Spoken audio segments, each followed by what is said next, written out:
your template over someone now. They'll highlight green or red. Red. Oh, excellent. That's super helpful. Thank you. I didn't know that was a thing. Great. Cool. Awesome. Sounds great. Just go straight at it and roll parody? Yeah, let's do it, man. Yeah, let's go. Oof. Bad roll. Also not great, but somehow better than yours. Yeah. I will take Secures, friend. You will take Secures. Wow. Didn't expect that. Sword, Infinity. Right. Yeah. Yeah, I'll take Secures. Mainly because I'd rather not play a game of demons if I can help it. Okay.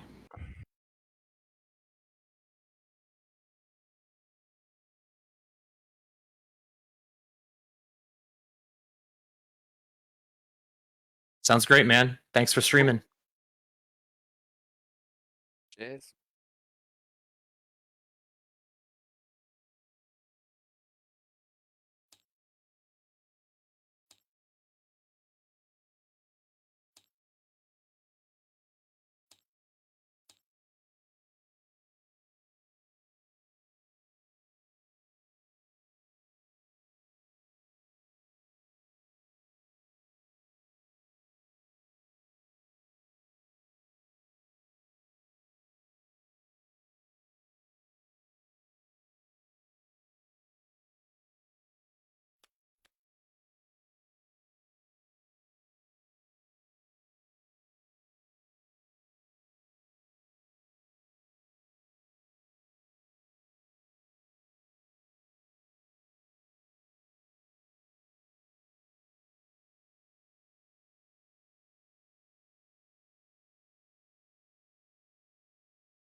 Better?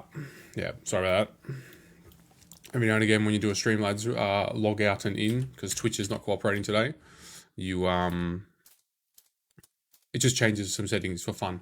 So it just decided to disable my microphone. Yeah, so Farmer 1 priority. Not sure how much you guys caught that. Just turn this down a bit. Which is pretty huge for him. He chose Cures, and he has picked Riots, and Artie has had to go with Research Station, which I'm unsure if that's the right play there. But I mean, I didn't get to see his other options, and I'm too lazy to go look it up. So here's what we got, because the others are irrelevant, because this is what we're playing. So Ryan's got a couple of choices here, right? So he's a better secure focused squad, and I'm confused why Artie has given him 2 secures, but the Black Order players out there might know something I don't. So we're looking at a D-shaped map, which would be 1, 2, 3, 4. And you've got 2 options here with Research Station, right? You can capture your 2 or 3, normally you go for 2, extremist consoles, and try and push the Research Station home, which is normally, it gives you like a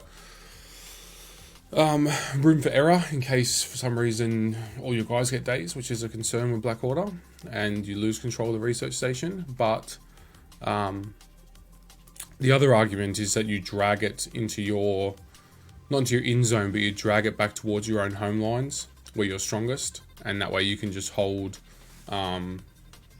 you can hold it where you're strongest, make it so you win at every turn, and just slowly grind away at your opponent. So, yeah, it'd be interesting to see which way Farmer goes. He can either try and push it home. I think he's going to try and push it home. Travis and I are both of the opinion that we drag it back. Because... Oh, he's stuck up in the air. When you drag it home, especially if you're playing Wakanda or something like that, like, you've generally just got this shield wall of pushes and everything to stop anyone from ever taking control of the researcher. So, yeah, it should be interesting.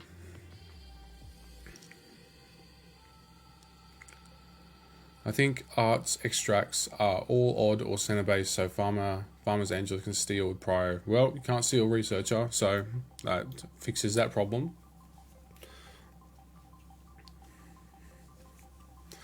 I'm unsure, like, Angela is really good, except for against Corvus. Corvus absolutely pimp slaps Angela, so that'll be interesting to see how that plays out. Angela's still unbelievably good. She can do so much, like, it's just insane, but I don't know if she'll be as relevant this game as in other games. But yeah, so Farmer's got a couple options, right? So this is going to be like here. It's hard to tell because they're airborne, but something going on with Artie's connection, I think, or I'll start the boys.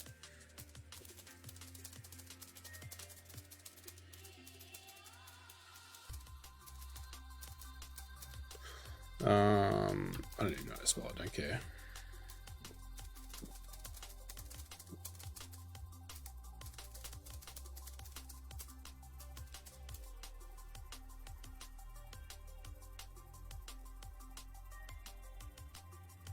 Did I even just type? The boys are hosting the game, so I'm going to be having a massive lag. Well, not massive, but there is lag.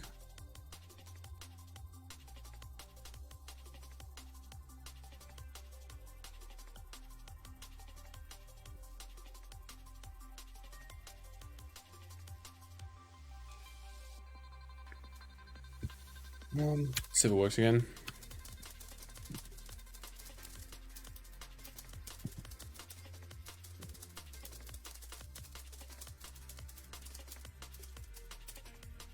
Nope. Typing's not working apparently. They'll figure it out in a second when they go to put their guys on it. Yeah, so it should be interesting to see how they do it. I'm a big fan, and I've had a lot of success with Research Station pulling it back where I'm strongest and just never giving my opponent the opportunity to try and take over with it. But it's a high risk, high reward, because if you lose it, they're going to be closer to where they need to be to double up their scoring on it. So there's a fine line. I don't often bring it like all the way to back. I only bring it like a little bit just to make it hard, more annoying and harder for them. Because if you bring it all the way to back, then all they got to do is win it once and it's in your end zone. So yeah, should be a bit of fun. I don't know about you guys. I personally hate this map. I hate it. I hate this building. It's always in the annoying spot. I would not be upset if they got rid of it. So we're restarting. Just restarting the game, boys.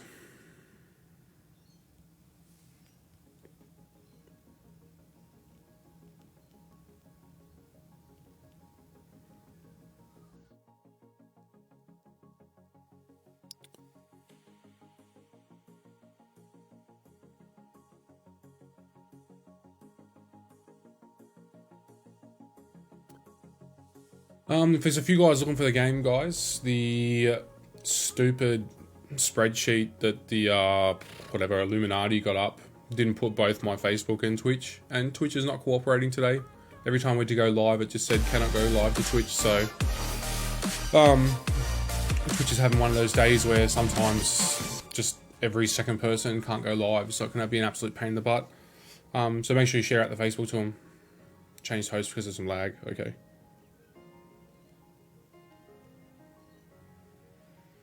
I can't help you anymore, Theo. If you haven't figured it out by now, Theo, that's your problem.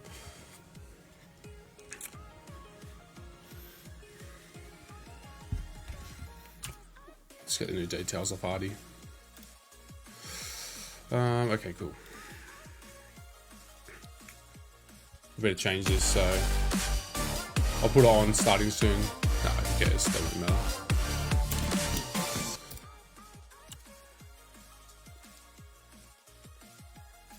What was the password?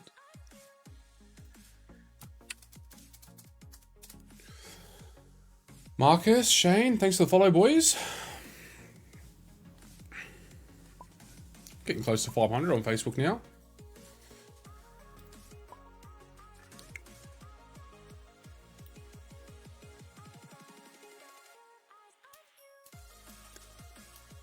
Oop, the building swap sides.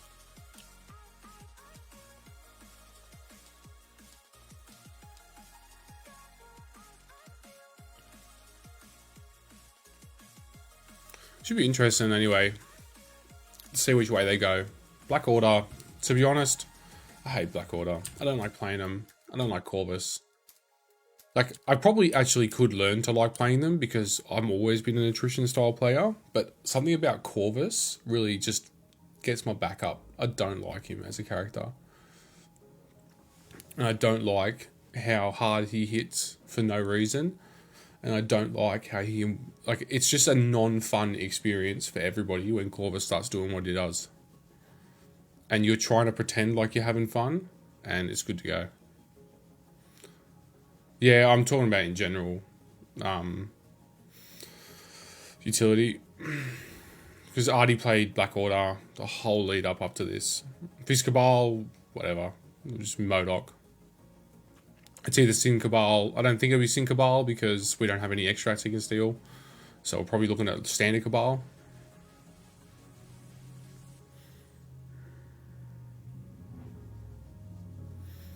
MODOK will be pretty key here. Get that Mystic attack in. Mystic obliterates Web Warriors, so it's like playing against Wakanda. Although he does get pushed around, but depends how he positions the this board, right? Because he can stop a lot of his pushes with this massive building, but I don't think there's a way he can stop it all because of how it's angled.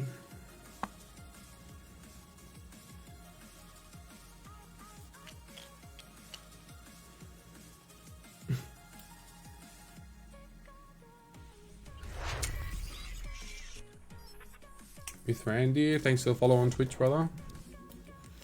Lo and behold, when you have a European, an American, and an Australian in a game, it's laggy.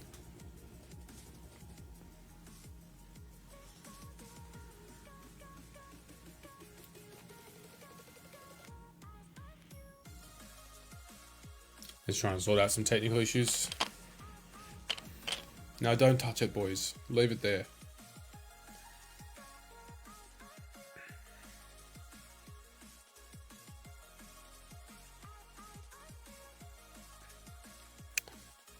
Yep, MODOK, Red Skull. What do we got?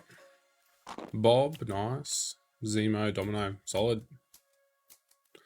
And on this side, we've got Spider-Man, Angela, Okoye, Ghost Spider, rock solid.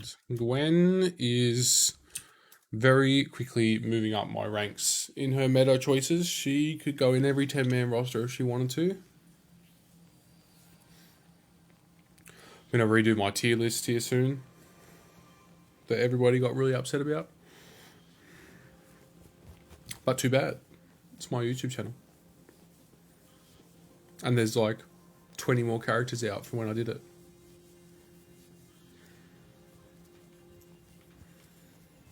I'll get their tactics cards in a second. I just need to clean my glasses so I can actually see what's happening.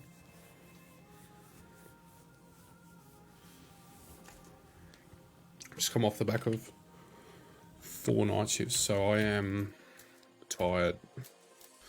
So Blind Obsession, love it. Field Dressing, Med Pack, Climbing Gear, Bitter Rivals. Field Dressing is one of those tactics cards that is difficult for some affiliations to play. Like Wakanda, it's difficult for them because their power usage is so high. But Cabal and like Brotherhood, it is almost trivial how easy it is.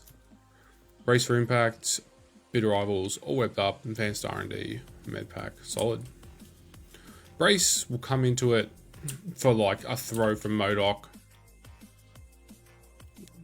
pretty much it. Maybe the throw. Does his rocket throw the people he hits? I know it throws himself. No. Bob in Cabal is interesting as well because he actually can get that second rocket off.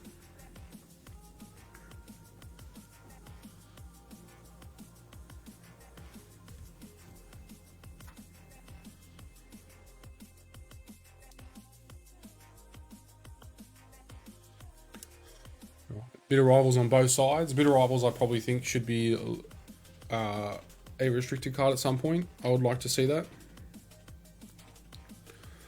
Blind Obsession is making a huge comeback this season. I personally had it in my roster. I know of a lot of people had it in their roster, and it's now showing up in our top cut bracket as well. It enabled Nick to beat Morgan the other week with a final turn play of it just to get that extra attack dice when he needed it.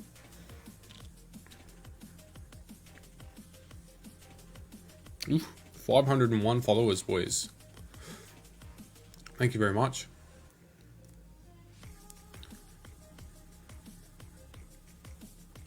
That means, Marcus, that Shane beats you by like 30 seconds of being my 500 follower. Can Red Skull be like that? Like, I'm pretty sure Red Skull can't be like that.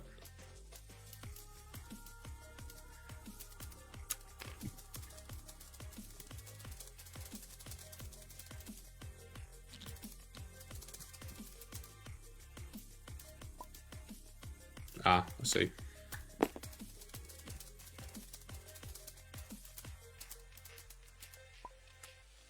Yeah, the old technicality. There's actually a slight ledge under there, which means that the base is wider than the top, and he can hang over the side.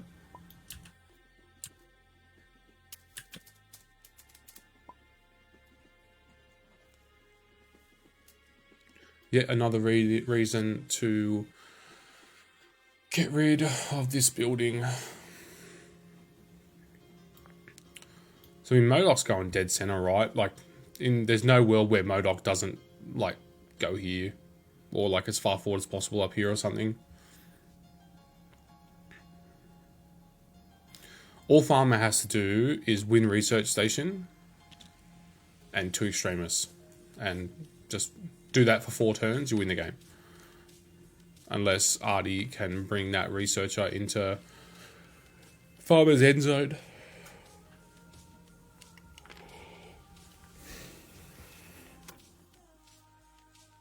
I like seeing Domino on the field. I like that, I mean, she's anti Angela tech, really, isn't she? Skulls can count as success, so more successes on the die face helps against characters like Angela, where you can't modify your dice, so it's win-win. This will be my first game seeing the new reroll rules, so be interested to see if MODOK wastes any power that's relevant.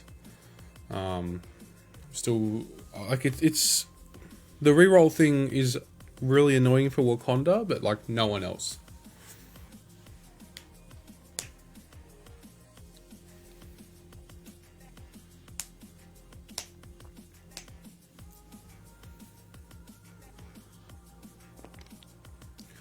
Bring Miles up. I would have done a Koye first, to be honest.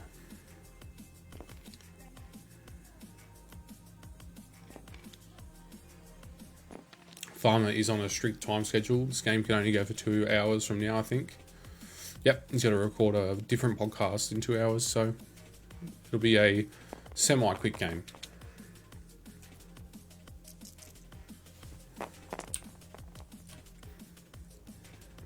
Charge the cube, takes the damage, gets 3 power. Really solid play here from Artie. Just get that MODOK up straight away. Get him looming over the top of that middle Researcher. Make Farmer think twice about going in for it. Placing him up top there as well is really nice because It means you can't line aside him.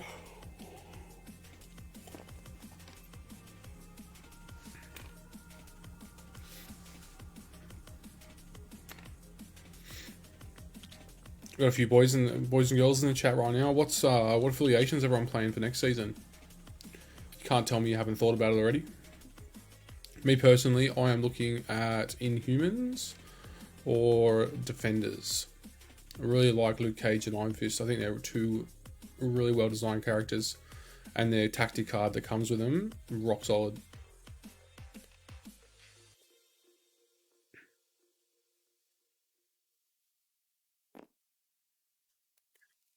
So Koye coming up. Blade. You don't care what you're playing, it's just Blade. I want to see the tactics card. I want to see the character cards on Blade and Moon Knight already. They were spoiled ages ago, and just like we haven't seen like anything else on them. Cabal and CS for season 6, Fink. Mr. Number 1 in the Swiss. Sam. Yeah, Sam Spam looks cool. I really wish Sam's card was just like a little bit more powerful, to be honest. I was like a little bit disappointed with Sam, but yeah. 3 on the table for me. X-Men to redeem myself. Yeah, fair enough. I mean, X-Men are just getting better. Web Warriors for Black Cat or Spider Foes. Yeah, all 3 of those affiliations have gotten a serious power spike in the last, 6 weeks. So they're all going to be, I think, big numbers playing those affiliations next season, which would be kind of cool. Normally they're one of those, apart from Webheads, they're usually pretty low played. So Okoye is the one that's gone wide. I don't know about that. I personally would have sent someone else out there. Although Bob is threatening that side. I would have liked to have seen Okoye on the center researcher to just long move or as far forward as possible, see if you can hit MODOK with a spear, get the power for the bodyguard, and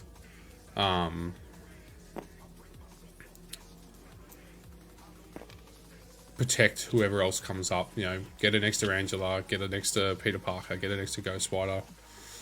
That way you can do some between Ghost Spider and Okoye, Farmer can look at Artie and just say, you attack who I say you attack.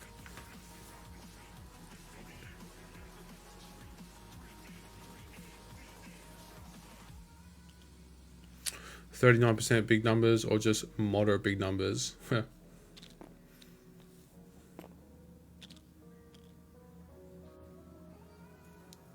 I mean, 39%, if you had 39% of people playing those 3 factions, or one of those factions, that's pretty big.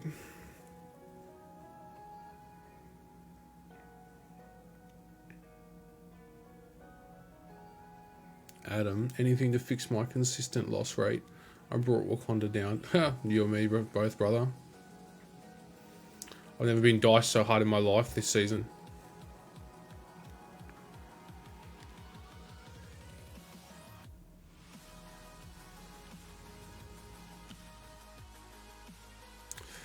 So I mean, that Bob play is it's clever enough that it's forced Parker to have to come across. So 2 points has dragged 6.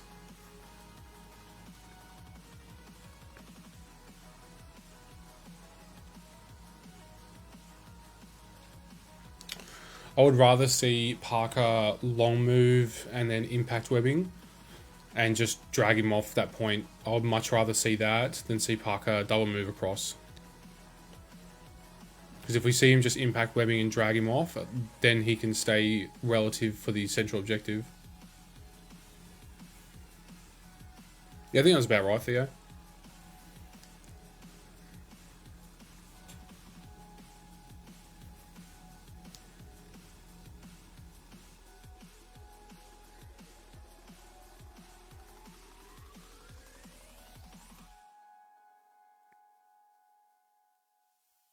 Yeah, he's having an argument about it. I would much, much, much prefer seeing this impact webbing go off. I don't want to see that Peter Parker double move across, because then he's got to come back. Whereas now, if he only goes halfway, at least then he can also do a move into position, another impact webbing next round, and do another webline pull. Does webline pull have a size restriction on it? Nope.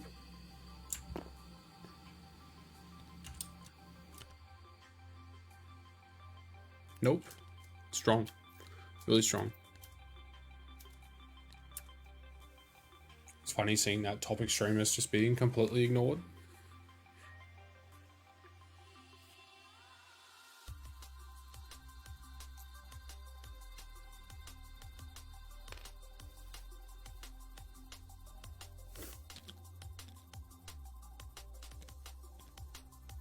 Yeah, easy. I mean, if things go well enough for him here, I mean, you just straight one-shot Bob, right? It is Bob we're talking about. 3 health, 2 dies. You get a good enough attack roll here. 2. Ugh, he's going to survive. But you got to push. So, that's good to go. You can save your power to do a webline pull on someone else.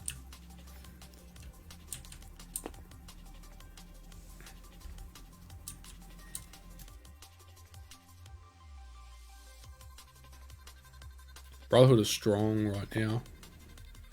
Scarlet Witch is so good.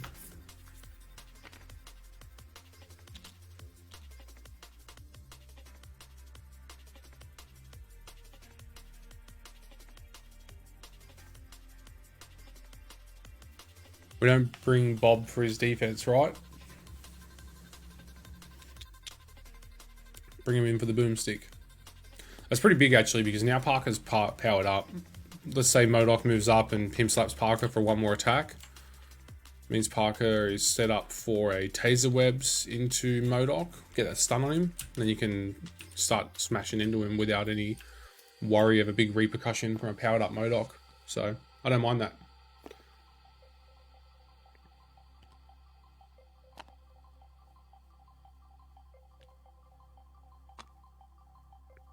I'm interested to see how Domino goes in Cabal, because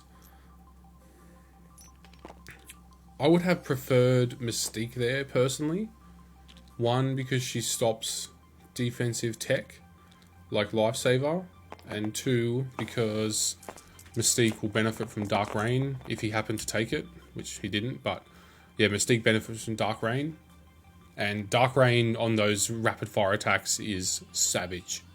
It actually does quite a lot of damage. Oh yeah, so you gotta let him roll first, then you roll in. It's just a big slowdown of the game.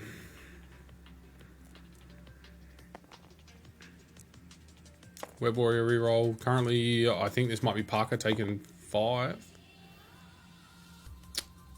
Yep.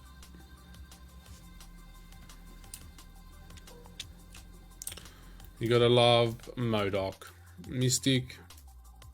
6 dice. Let me ask this to your chat. Would you rather 5 dice, but with a reroll, or 6 dice?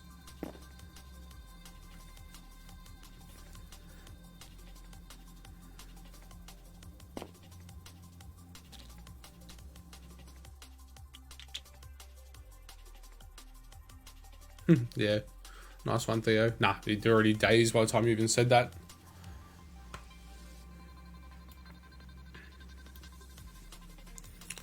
I mean, that's just what MODOK does, right? Like,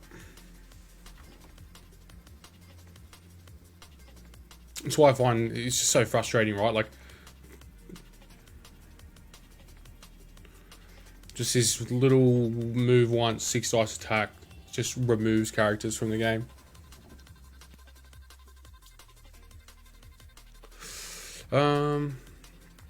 More dice? Yeah, that's just testing is. It's always more dice. Reroll is never as good as an extra dice.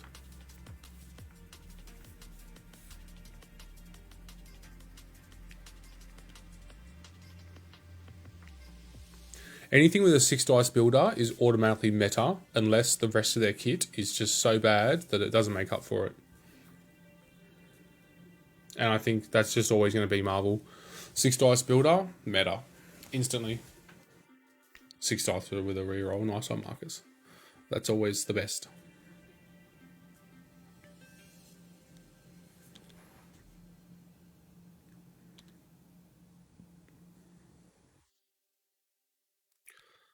I mean, Farmer has to contest this research station. Like, he has to.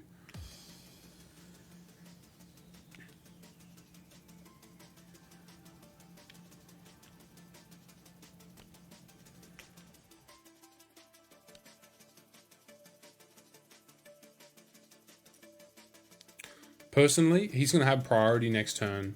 I would have moved Ghost Spider to like here and just straight pull MODOK in. And just get ready to just beat down on him. Next turn, you got all the power on Parker.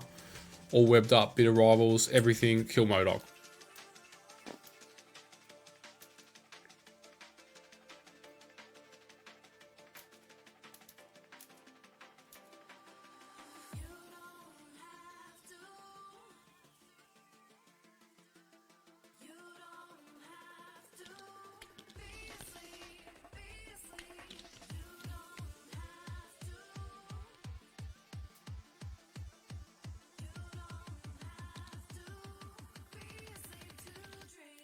This thing can be so annoying sometimes.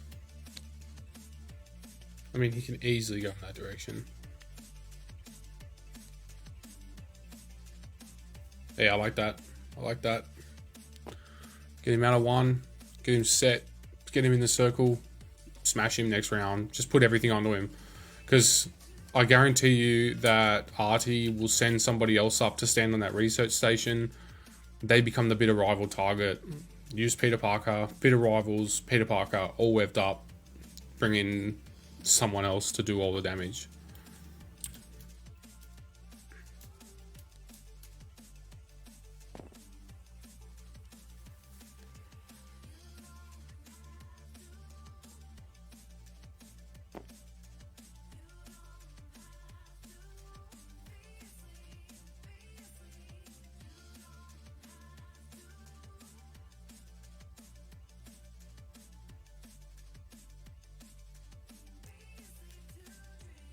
So we've done an advanced R&D with that as well. So advanced R&D, we've taken a power from Angela. We've taken 2 power from Angela, I think.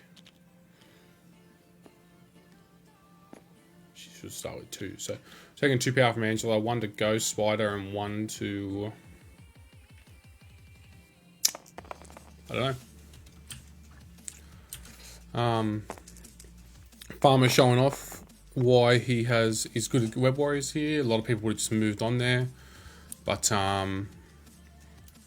being Ghost Spider, if she's moved and she does her standard strike attack, she can move again. So might get some free damage in here, which is what you want to see. Double skull. So what, 3 damage. 3 damage to the MODOK. It's a good start, because next turn you can put the hurt on him.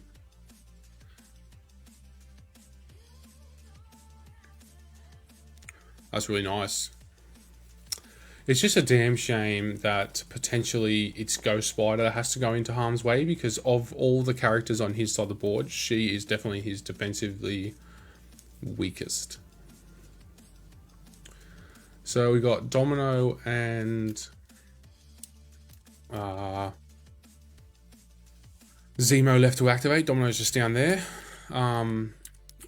Domino can't reach this central researcher, so if you utilize Ghost Spider and put her in the middle and then bring Angela up, you win that researcher. Which means you're going to get a 1, 2, 3, 4, 4-1, 4-2 swing your way. And Domino's had to go wide just to make it 4-2, so you'd be happy to see that, because then Artie's spread pretty thin. I personally, when it comes to D-shaped objectives like extremists, I never contest the left and right at the same time. I would rather win my home, win a side, fold to the center. I just never ever contest both sides, because I find if I contest both sides, I'm stuck with either 2 individual flankers and something like this can happen, even though Parker got crushed. Or you just spread too thin if there's something else in play, like the research station. Yeah, see, look at this. She can double move. I don't think she can make that. We'll see, though. She might be able to. She actually probably can make that. Think so? Pretty sure. Ooh, it's close.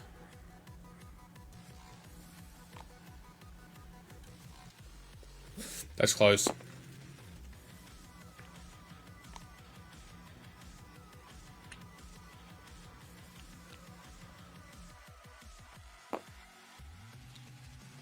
If this doesn't make it, this is a huge misplay from Artie.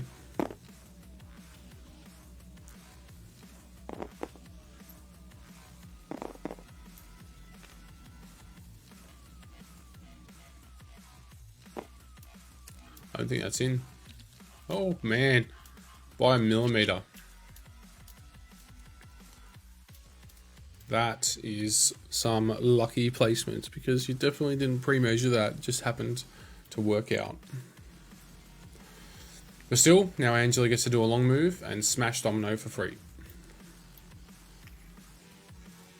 Yeah, easy. You land within 2 there. I would actually, to be honest, smash MODOK. MODOK's already got the power. Keep the damage going.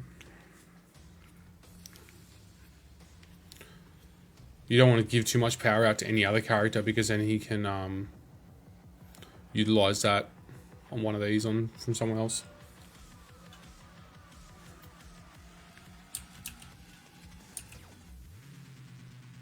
I don't see why she can't place there.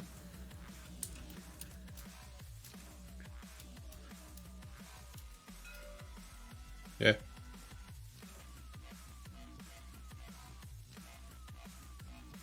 To be honest, just punch MODOK.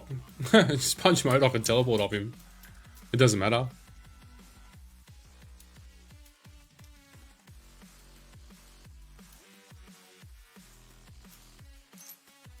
It is really difficult to block someone from moving in this game because of the wiggle room you have on every template.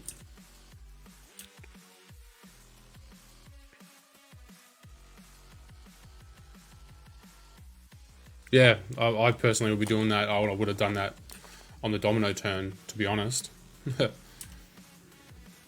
Instead, MODOK is now on the receiving end of another 6. Luckily, it's all wilds.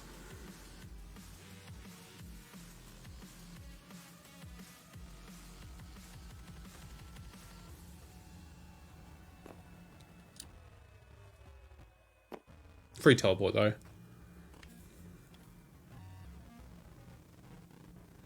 I would absolutely probably place on that side of it.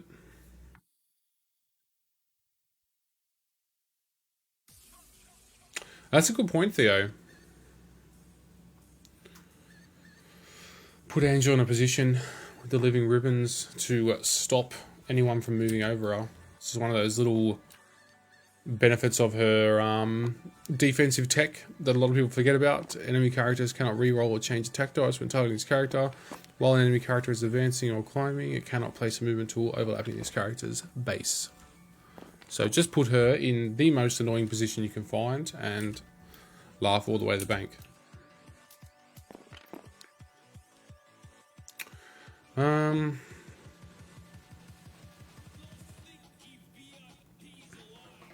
Depending how it goes, to be honest, mate, with how this, you'd probably look at climbing gearing Bob.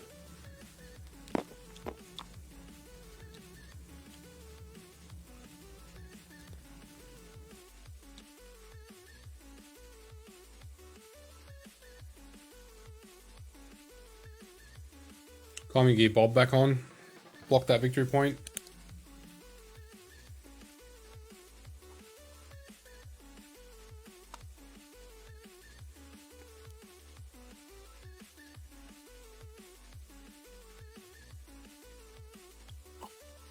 Climbing gear.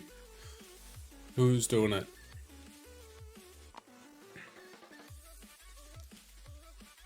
MODOK? Alright. That's to win the middle point.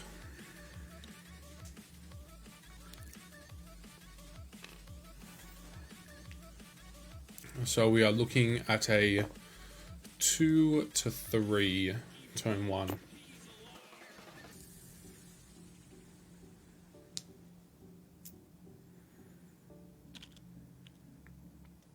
Artie's got some pretty nasty characters in the middle there. I don't like the Ghost Spider is there. I would much prefer that to be Miles, but...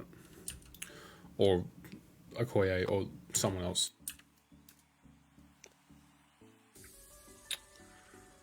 Why did Artie go to 4?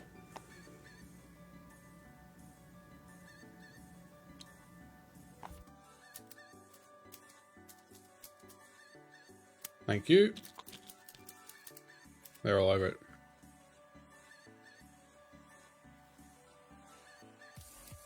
Right. Farmer has got priority. Moving it home. I like that. I would have personally sent it sideways so that he can't just get shunted home if he loses at this turn. But yeah, it's fine. Send it towards Parker or something. Who does he start with? I think he absolutely starts with Bitter Rivals this turn.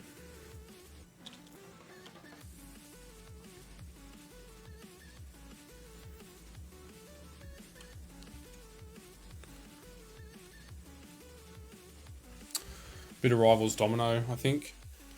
Bring Zemo down, bring MODOK down, and you'll bring Red Skull down as well. So I would absolutely Bitter Rivals are there. Just because you've already got a character on your injured side. If Parker didn't go dazed last turn, you could probably consider holding Bitter Rivals till next turn, but I don't think he can wait. You can think about holding all webbed up. Personally, I would be looking to kill this MODOK, and I'd be looking to do it on this activation. Domino, nice.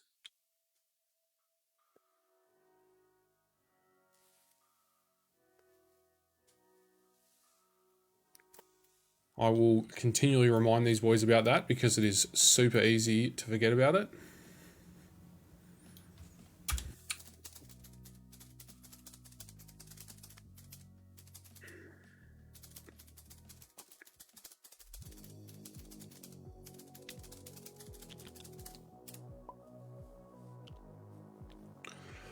Nice. All webbed up coming in. Yeah. Hit them all. Love it.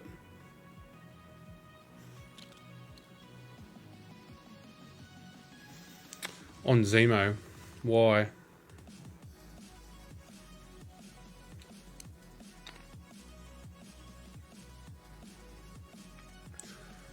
Domino's already at 4 dice. Putting it at 3 is annoying and makes her irrelevant for the turn. But it doesn't hit Red Skull. Putting it on Zemo is I personally would rather have Zemo with the negative reduction in case you do kill MODOK really quickly. You can then target Zemo. Because Zemo gets the free reroll plus his own Master Swordsman, so he gets super rerolls. I would rather see him have just less dice.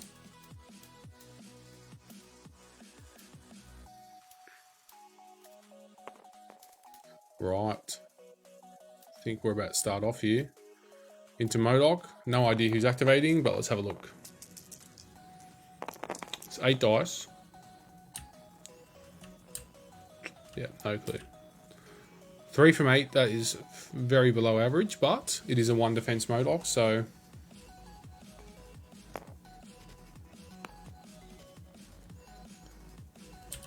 I mean... damned if you do, damned if you don't, right?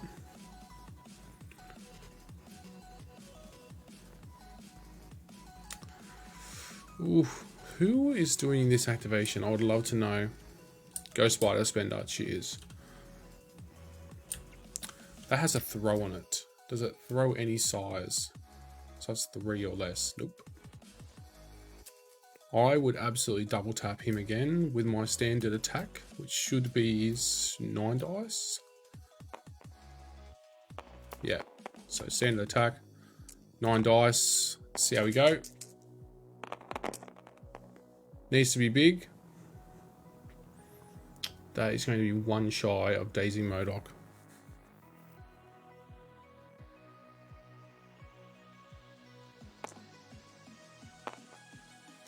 That is Modok plot armor engaged.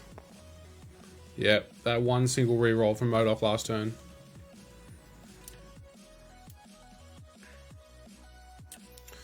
Does he have anything available to him? Nothing. He is going to live and it will activate.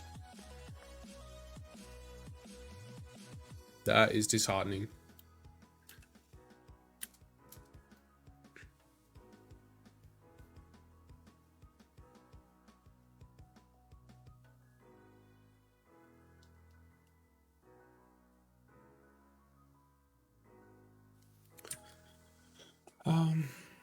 Is there anyone else he could have?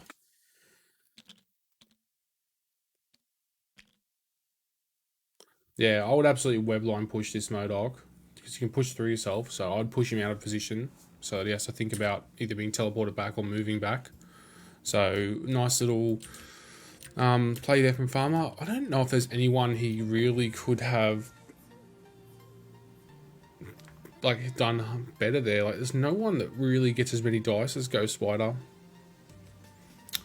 Yeah, I mean at best the strike would have been 7 and 7 at best. 8 and 8 from Taser Webs, but he only has enough to do once. Spider-Man here. Miles Morales would have been 8 and 6, so not good enough. Or 8 and 6. Angela would have been 6-6. Koye, no, Ghost Spider's target. Just got unlucky there. Fell short by 1.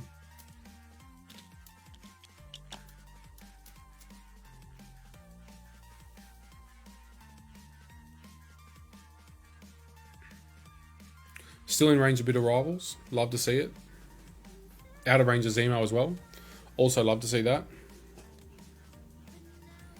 Spider-Man builder. I think Spider-Man was out of range though. To be honest, Theo. So now he's in range.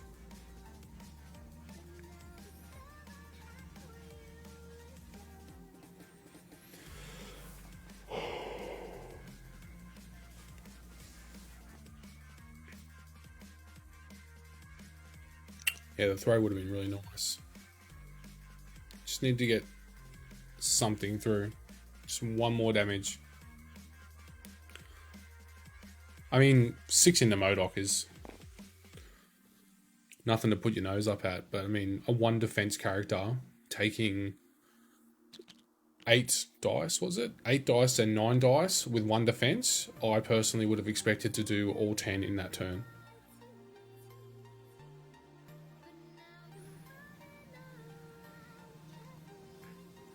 Yeah, no, he's got normal Spider-Man. He's not amazing yet, Theo.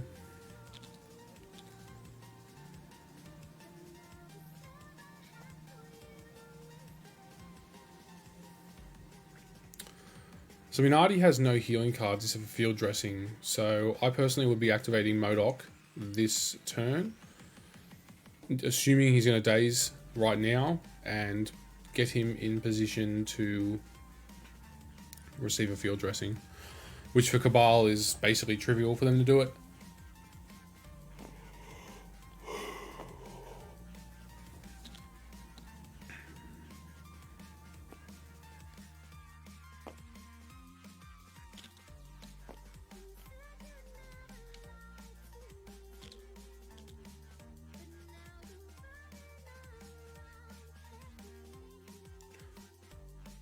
Mr. Schofield, what's happening, brother? One advantage to Facebook is it tells me when someone's lurking in the background.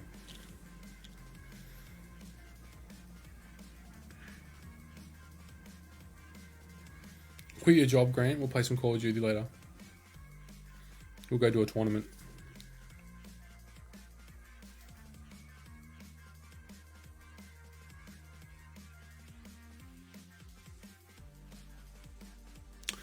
I mean, Artie has to activate MODOK here. Having MODOK is almost guaranteed to go onto his injured side next round. So getting MODOK, I mean, you'd love to see MODOK get injured,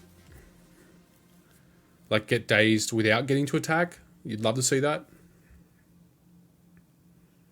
On the upside, Farmer hasn't given up priority. I mean, even if he did, the field dressing's probably still coming for MODOK anyway. I think Farmer's going to lose Peter Parker here, though, to be honest. I'd activate MODOK and remove Peter Parker from the game. And just have Farmer play a character down from this point onwards.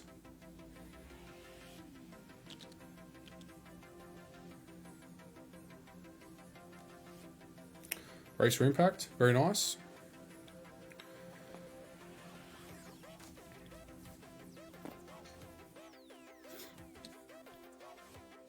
Looking to do some bow to the will of MODOK.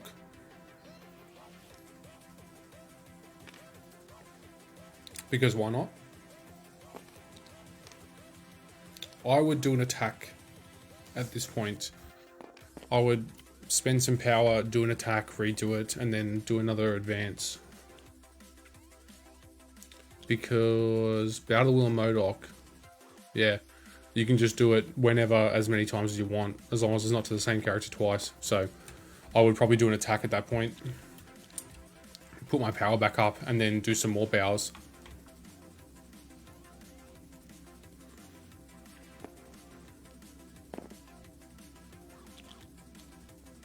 Even a 5 dice Mystic into Parker is probably... I mean, would you rather do 2 5 dice attacks or 1 6 dice attack? I mean, if it's a 6 dice attack like that, I'd pay 2 power on MODOK at this point. Yep, 3 power. Greedy, I like it. But you got a 50% chance to get a hit. It's paid off for him, but a 50% chance of getting a hit. If you're trying to see the future and pay power as effectively as possible, I would have only paid 2 there. So 2 versus 6. So Parker is going to survive. Hence why 2 attacks is better than 1. So that's good to see. If you're a farmer, you're probably breathing, taking a breath of fresh air at that point, not having your character just get removed. And your character is now in a good position to get rid of this pesky MODOK. Like, Parker could realistically pimp slap MODOK and run to the home objective next to Miles.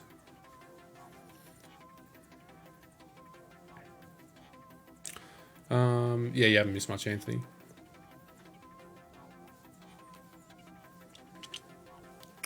Medpack coming in. I still think Parker can do that. Thanks for the follow, brother.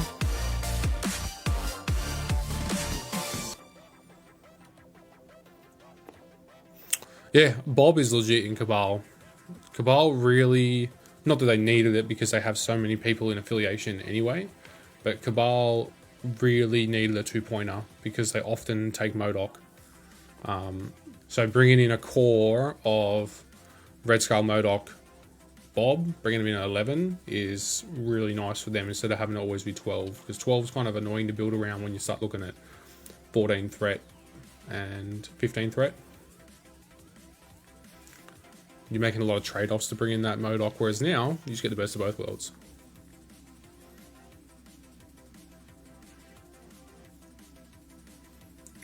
So, spending some of that newly gained power, a couple more power to the Wheel of MODOKs, see if he's got any more power to do any more. I don't think there's anyone else in range.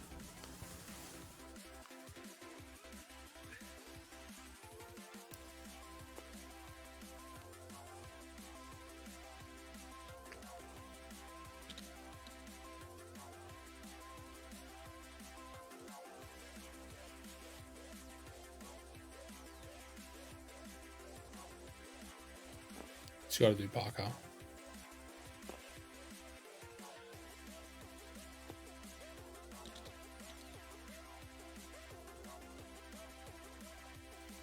You could do Parker and like pull MODOK towards him and actually set it up for Angela as much like into that light post just here.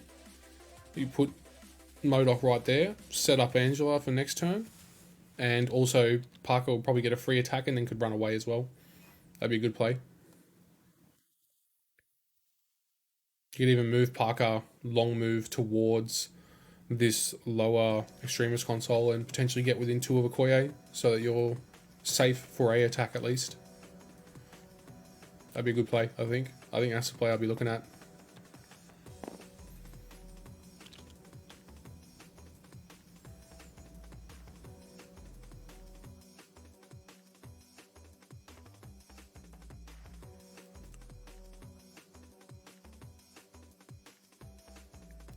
Artie's got to be careful. If he targets Angela with anything this round, Ghost Spider's going to pull Angela towards her and set up a double attack in that central area as well. The aggressive lifesaver.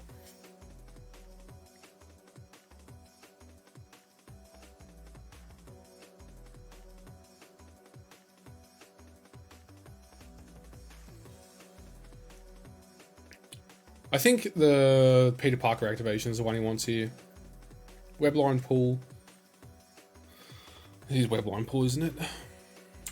I'm just talking out my butt. Yeah, webline. Yeah, webline. MODOK into this pole. Set Angela up. Have a free attack on your way out. Move to the Extremist console on the bottom. Stay within a Okoye. Range. Money. That's what you do. There's no rush in the central area. If you do this, Artie's main response can be to just move up a charge the cube on Red Skull, MODOK teleport. Again, you're forcing Artie to do activations he doesn't want to do, so you're very slowly progressing yourself towards winning the game. Just need to be a little bit careful on this push. He doesn't push him with his Zemo range.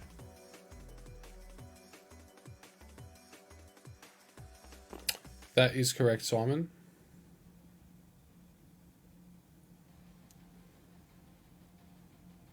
I think maybe if he went slightly more to the Artie side of the board, Angela could have been in there as well. I mean, hell, best case, you send him all the way to towards Artie's side of the board and you might get him back in a bit of Rivals range. Out.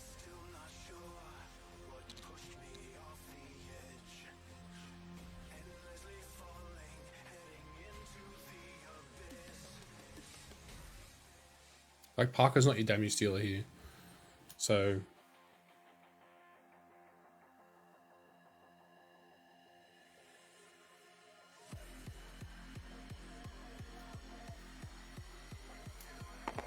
should be 4 dice, 5 dice, 6 dice, 8 dice.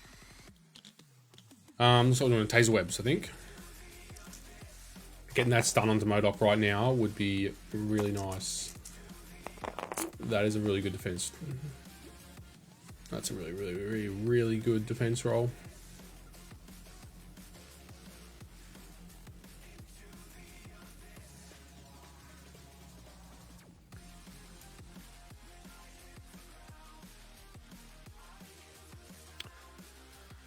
So Farmer's going to roll the crit in still. Artie's going to roll his in. He is opting to pay 2 power. Farmer rolls his crit in. Let's see if he can get a hit. He does. That's huge. Needs to just do some damage, except MODOK does 5 blocks. Me personally, I hate to see that. I hate when MODOK can block. Because he's already got the best attack in the game.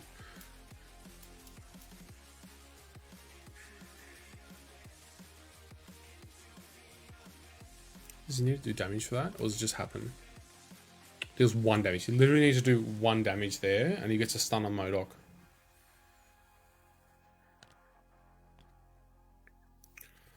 I would probably move towards that top side, personally. Get near Okoye. Untidy. Untidy. Because Zemo can charge there.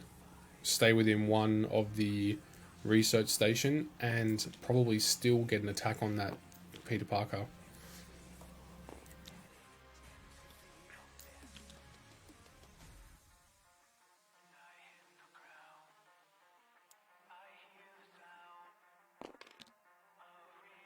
Mr. Gonzalez. What's happening, brother?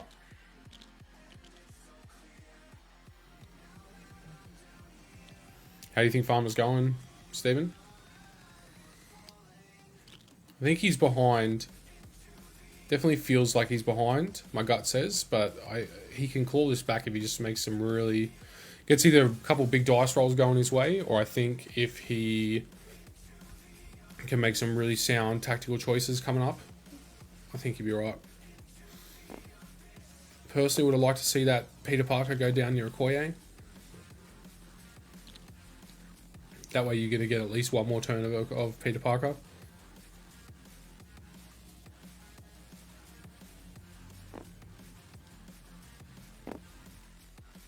I really like your podcast, guys. They're really helpful. First time playing this kind of league. I'm having a really good time so far. Yeah, thanks, brother. Appreciate that. The leagues are good. The leagues are good for just trying. You can either go super hardcore in the league and try and win it, or you can use the league because they let you change your roster halfway through to test out things that you want to buy. Yeah. Lucky break that Parker's still alive. Unlucky break that Parker didn't do 1 damage.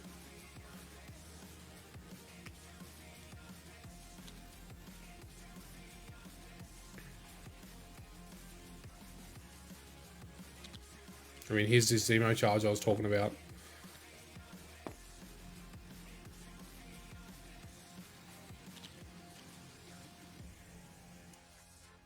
Do you think that Domino's going to start working on Angela?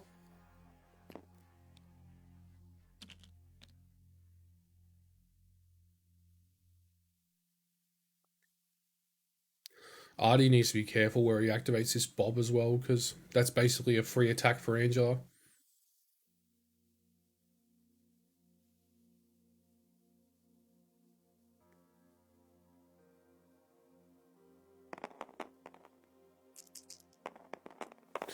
Alright. 4 dice into 3. I'm assuming this isn't a Ghost Spider.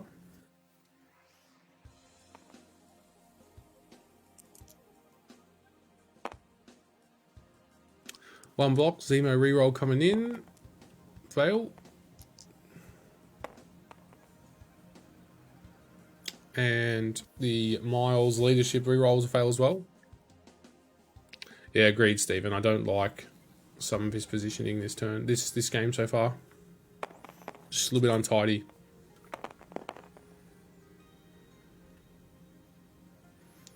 Second attack. Second part of the rapid fire, I think, is coming in. 1 block versus 2.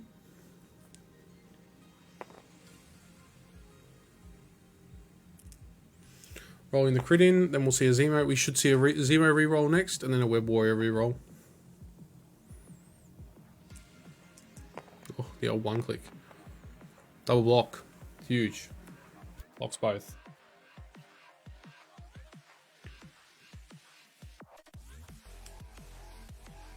Going again? Should go again.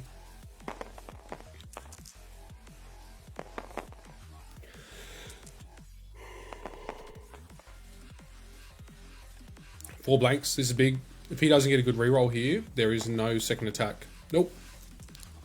No second attack. Pretty sure she requires a hit. She does. I actually think that was really bloodthirsty of Artie, to be honest. Because Ghost Spider's not on the point, right? So she's not actually gaining anything for Farmer this turn, and her lifesaver is pulling characters towards Artie's character.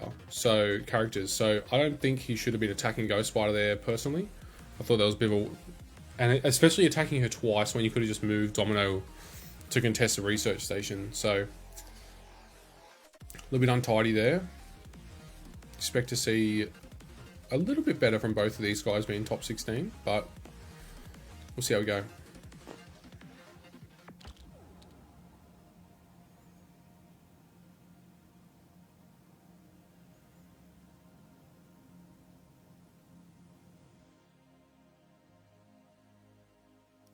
Don't typically want priority with webheads, but it should help not to get wrecked by MODOK until he's out of position and moved in the game.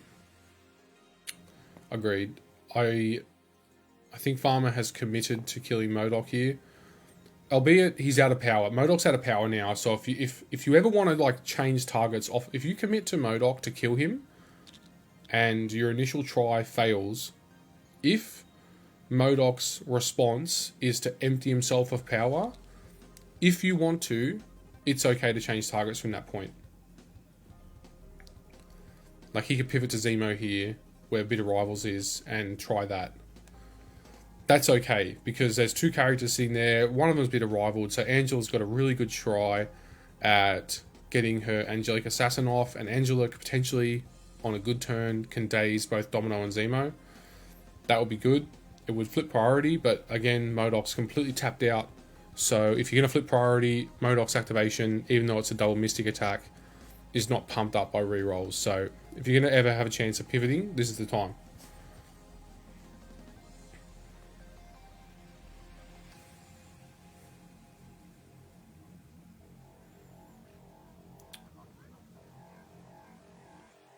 Was MODOK the only one in range of All Web Dark? Yeah, I think so. Parker was one that played it. So Angela paying 1 power. That means she's doing her second attack. Into who? We don't know. Double wild. I hope it's not MODOK.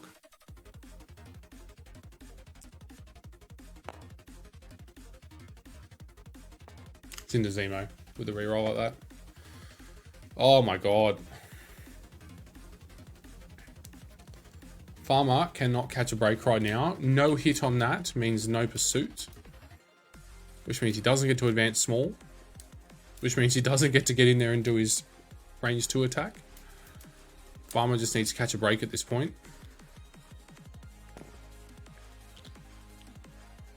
Just move, Farmer. You haven't done any damage. Just long move onto the research station, for the love of God. Just long move. Cut your losses. Don't chase bad variants. Another lesson, guys. Never chase bad variants. Not unless it's free to do it. If it's free for you to do rerolls, go for it.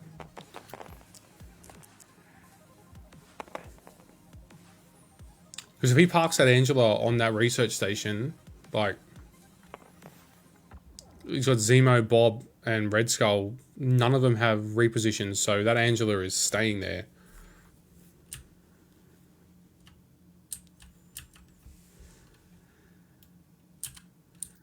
It's a very bloodthirsty game.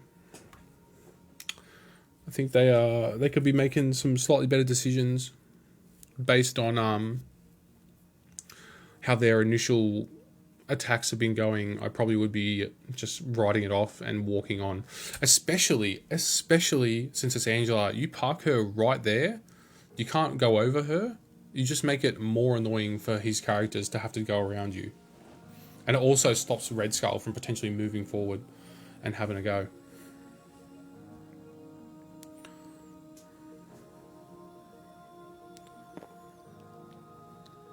Yeah, that's it. Long move on. Long move on. Yeah, here we go. Farmer keeping a cool head. Needs to put that power back on Angela. Darren, if you're listening, power on Angela. Yeah, perfect. Outside of range of Red Skull as well. So he can't hit you with his Red Skull's big attack actually is kind of annoying. Yeah, Unleash the Cube. It has a throw on it as well. So definitely want to get out of range of that.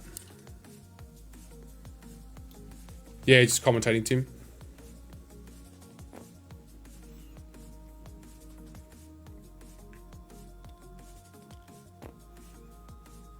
Nice. Really nice. Get that Angel in a good spot. Because then your Miles can come up, right? Zemo's still got to activate. Red Skull's got to activate. So unless he brings the Red Skull up, or for some reason one of his characters dazes, he's winning that research station. He's probably losing Peter Parker at this point, though.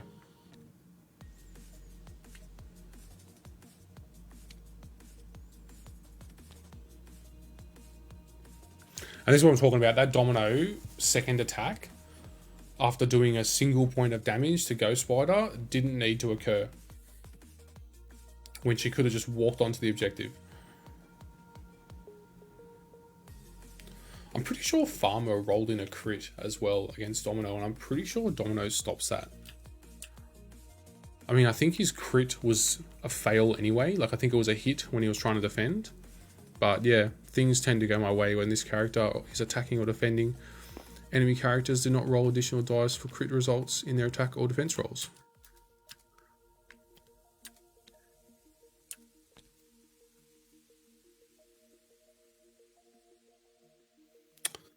Mike, Skull has push on the builder, but yeah. I mean, yeah. Get yourself with a nice little backstop like that, though. You're not going anywhere. And his builder is also range 2.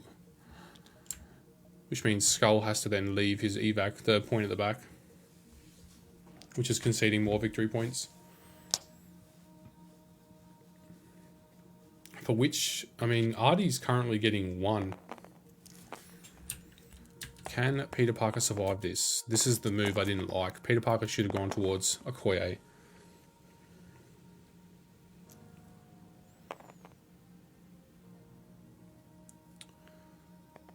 So we got a single reroll here.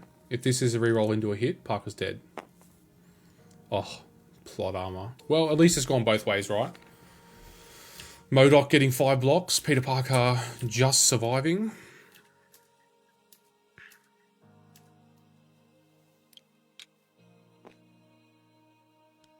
Huge. The bleed on him is annoying, though.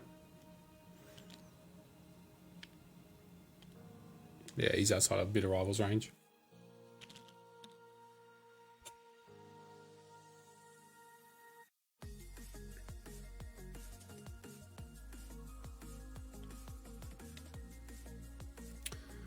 I mean, hear me out here. With the way this game is going, I would probably move Miles up to win the research station, and then I'd actually move it 2 towards Red Skull.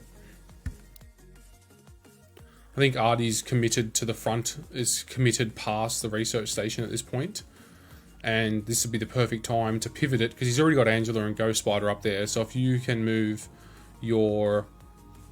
I would actually do like a web line kick here personally, and just try and kick Zemo off it, but either or. Oh, bummer. Plot armor engaged. Ta-ta.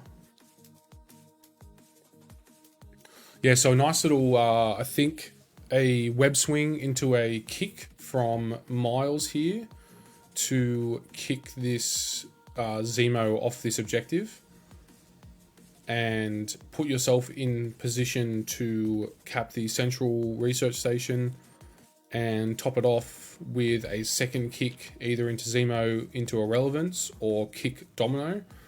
And I would actually start moving this research station towards Red Skull, because you've got Angela, Miles, and Ghost Spider now overloading the central area.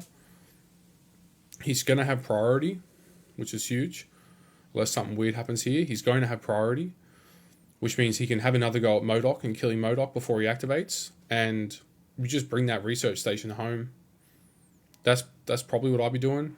I don't think you want to keep the research station where it is currently. I think you'd pivot it at least back towards Angela and Ghost Spider away from Zemo. But I think this is when I would actually be looking to ram this thing into the evac point. Yeah, I think Artie's overextended here. I think he's overextended with MODOK. I think he's overextended with Zemo, because Zemo is only giving rerolls to Zemo at this point now. And Bob on 1 health means that he's only living because Riot Tackle's allowing him to live. So the sad part is that I would just move...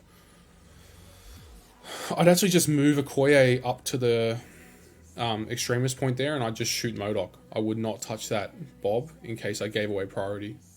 And you just tank the rocket, I think. If he shoots the rocket, he's not capping the point. If he doesn't shoot the rocket, whatever. Now, is this a move or is this a kick? I'd love for this to be the web line swing, because then you're going to get a free attack in Domino as well. Or Modok, either or, take your pick. Do the swing, kick. I'd be kicking Zemo off that point though, personally. And then I'd put 4 in a Modok just for fun. Because he knows he's got priority next round, which means he doesn't have to worry about bitter rivals coming out before he gets his big first action. So you can set this up, get Modok as low as possible, and then open that turn with dazing him. And if you look at the position he's in, there is no one out there to field dress him. And if they do go out there to field dress him, that's even better for you, right?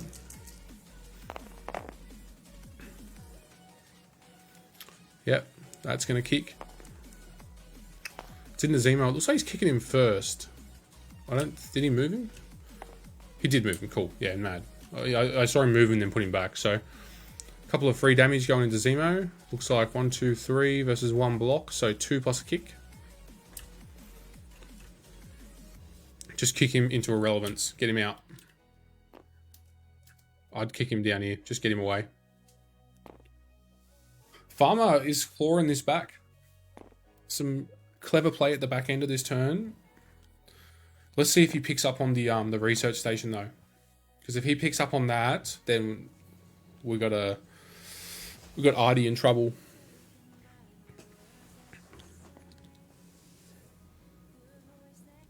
Yeah, it was a nice roll. I would kick that Zemo into absolute irrelevance. And sadly, he does not have the power to interact to heal Parker. A lot of people forget the Extremist consoles can heal. But you need to be within 1 of the Extremist console to interact with it to heal somebody within 2 of it. So he's got it backwards. If he had 1 more power, he could have healed him before he left, but whatever.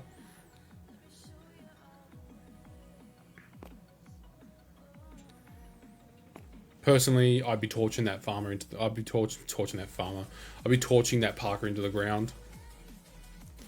What's his last tactic card? Med pack. Well, you could do the med pack. He just gained 2 power. I'd kick him again, personally. I'd absolutely kick that Zemo again. I mean, but he just long charges, right? But at least then he can't long charge into field dressing range of Modok. Med pack!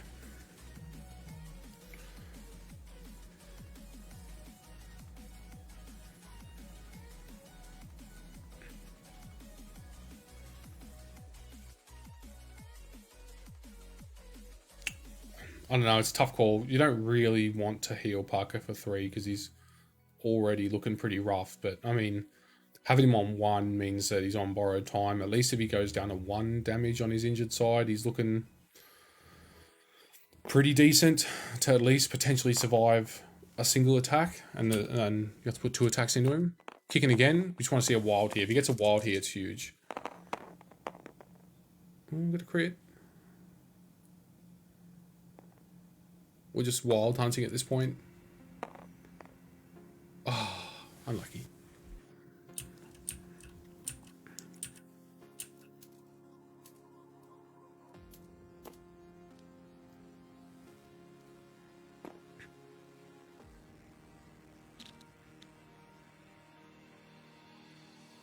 Right, do we see Red Skull charge the cube and just send down a nuclear bomb?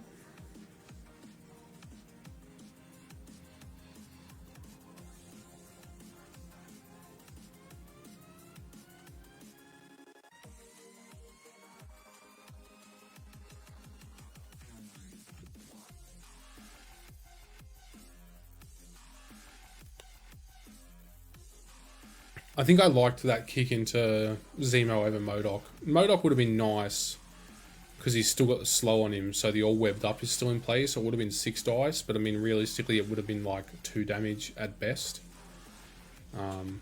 I'd back myself to do 5 damage next round anyway.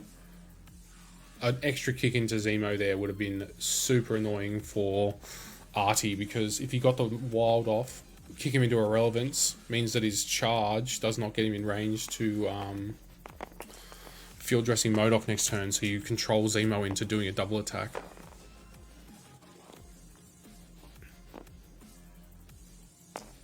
Red Skull -1 power. 2 hits. 2 blocks.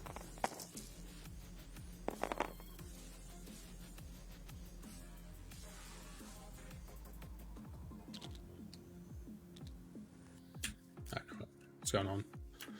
Yeah. Farmer got 2 blocks. Sam, what's happening, brother?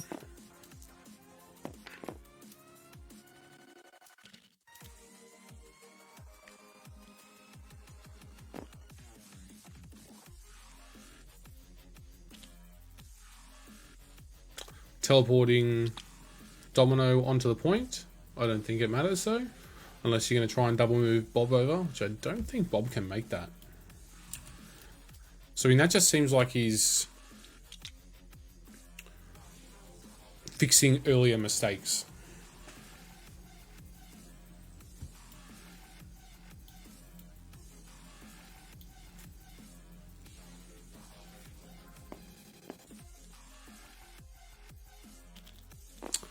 Honestly, don't think Bob makes that. He finishes like there.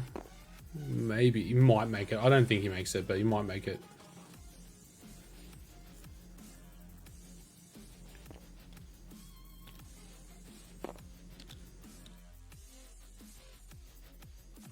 He's currently Farmer's getting 4 to 1. 1, 2, 3. And if he moves off this, it'll go to 4. So Farmer will go to 6, Artie to 4.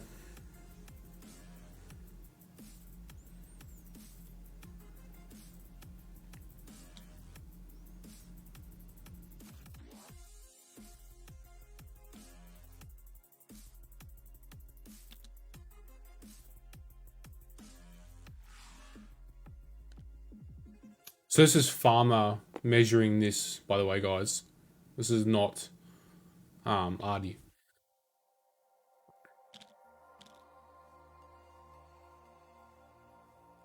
I would just personally move Okoye up within 2 of Bob and have a free spear throw into MODOK and soften him up for next turn. Douglas, what's happening? How's the game going? It's tight. Mistakes on both sides. Both players making some mistakes, but they're starting to settle into it now.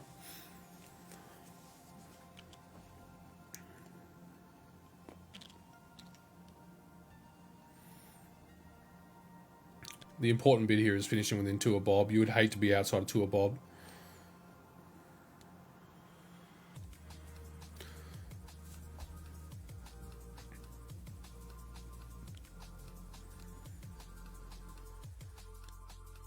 You don't care about finishing within 2 of MODOK unless you think you're going to be able to get your big attack off on Okoye. Because your martial artist is irrelevant for MODOK's mystic attack. Yeah, here we go. That's it, Farmer.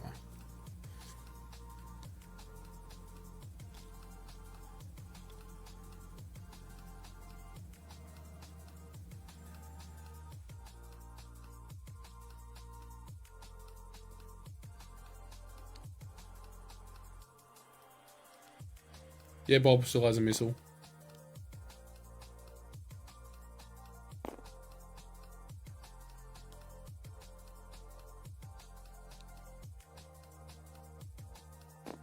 Nice. And free spear into MODOK. For the love of God, do not daze that Bob. If you daze that Bob, that will be, depending how that first MODOK activation next round goes, potential GG. Please be into MODOK. What's Bob's energy defense? 2. Okay, it's definitely into MODOK. Oh, Okoye.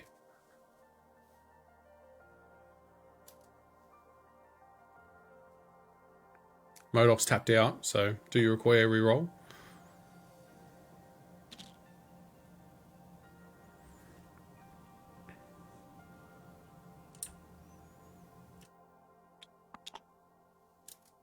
Didn't do the reroll. Alright. I would have put that through.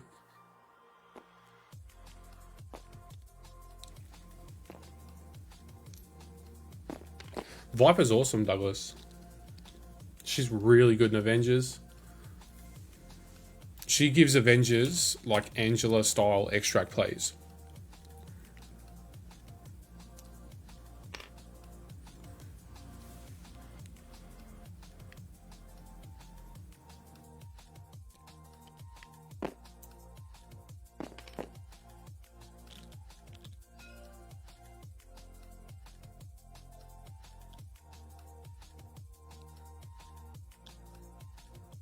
What the hell just happened?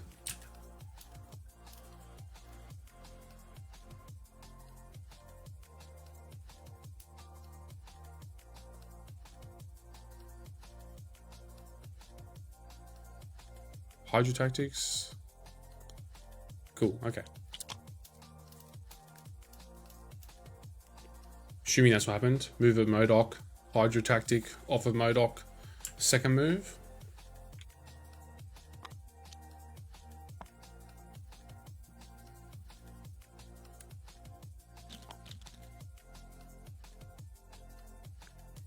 Good move by Artie there. Slows Farmer up.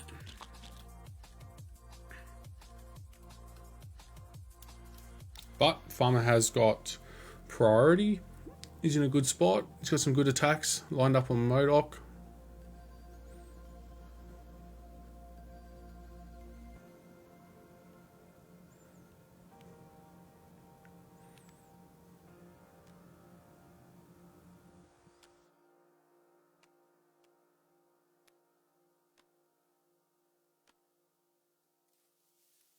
So, 4 damage in the Modok. Who is doing that? Let's go Spiders, Rangers. Probably her. Range 2, range 2. I don't believe she's within 2 there.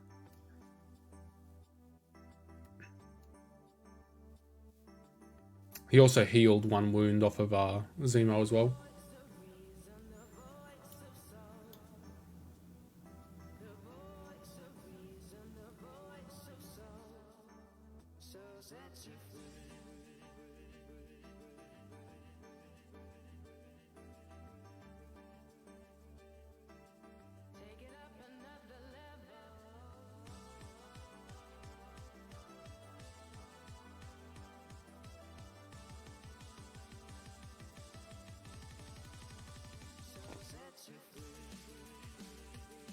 Still got Blind Obsession, Field Dressing, Bitter Rivals.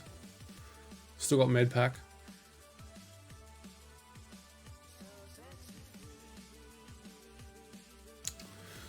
So a couple options, right? Angela is probably the target here. She has the 3 power. You do a Blades of Ichor, hit Modok with the energy attack, do the advance, do a second strike, use that to then hit Bob. And you've taken 2 characters out of the game. And you leave him with Zemo, Domino, and Red Skull. Domino can then field dressing one of them. This should be round 3, I think. It says 3. So I mean, that's option 1, because at this point Bob is 100% going to be doing the rocket. Be right back, I should answer the door.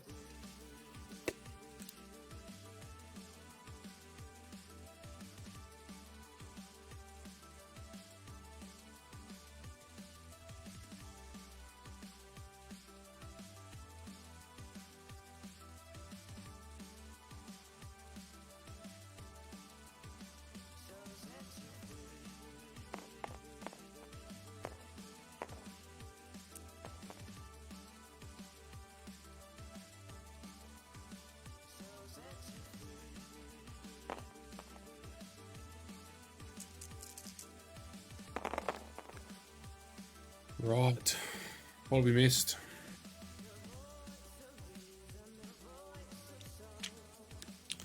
Who are we starting with? So Bob's dazed. Who did it? 6 dice, no crits. It's Angela. So she gets Angelic Assassin. Clean. Get within range 2 of Modok. double tap him. You also put yourself in a place like here. Stop Zemo coming across if you want. I'd actually be smashing. Well, it's tough choice. In a perfect world, you get MODOK and Domino. Perfect world. If he has just like this unbelievable activation this turn, MODOK's got to go. And then I would be, if you do that in one single attack, get Domino as well. And that would be not GG, but that would be really hard for Artie to come back from.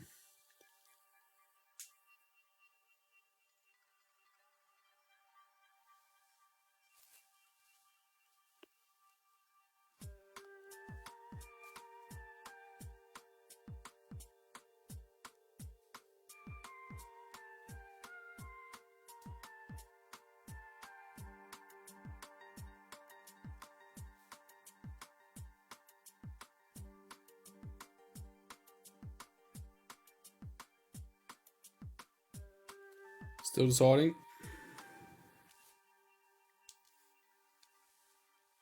Yeah. But I mean, Bob's just a free attack at that point. So I'd go MODOK, and then I would... MODOK's the next threat.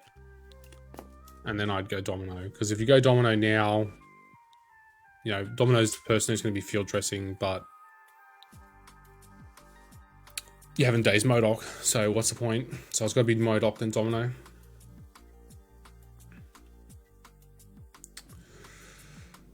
So he's got to pay 2 power for this. It's a damn shame that he doesn't get to do the Heaven's Wrath, because that is kind of nasty into MODOK. It becomes an 8 dice attack. But the wild won't count, sadly, so he won't get to do the cleave if it comes up. Not that 2 crits in a wild comes up very often.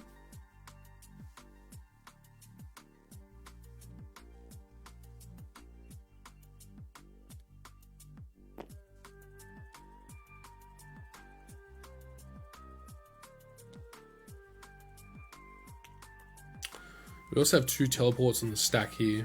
So he does the Angelic Assassin, he attacks MODOK, and then he's got 2 teleports. Is there a like ordering that they've come to terms with on the teleports? Like, does Bob happen, then MODOK happen, or does Farmer get to choose?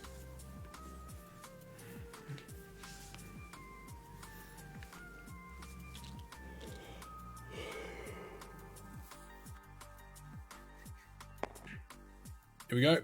Big attack here. So we can pimp slap this MODOK off the board. We cannot. I will say Farmer has been very unlucky with his MODOK attacks. Like, MODOK should be dazed. He should have dazed last turn, to be honest.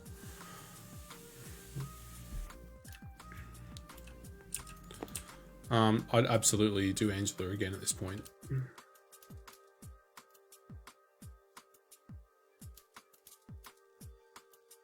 I'd hit MODOK again. You have to get him.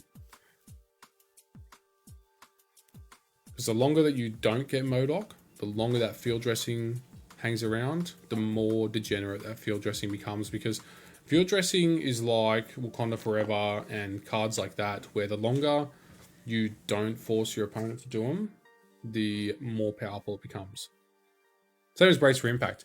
If you can force out a Brace for Impact on turn 1, you are really happy. If Brace for Impact is still hanging around on turn 4 or turn 3 or turn 5 or whatever, and there's not much terrain left, and this terrain, like this throw, really matters, then you know, it's worth a lot more than 1 power.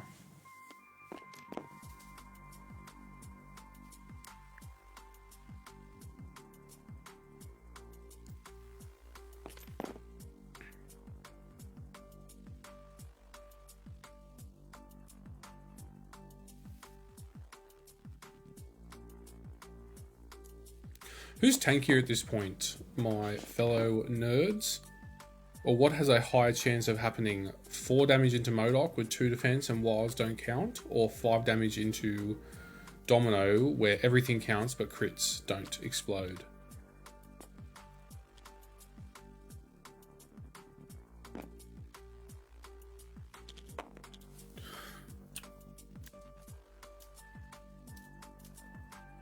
One for you mathematicians out there.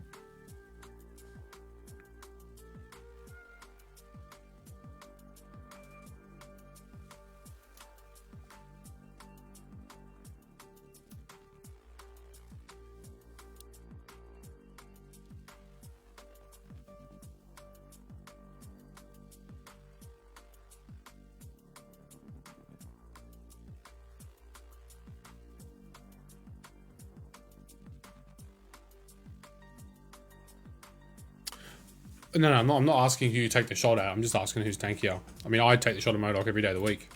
He's a much bigger threat than her. Because he can throw... She has a throw available to her. So you can soften up Domino to force Domino as the next activation. I would be upset if I was farmer and I didn't get MODOK with this attack. I would be hopefully getting MODOK on this attack and putting the throw in the Domino. Personally.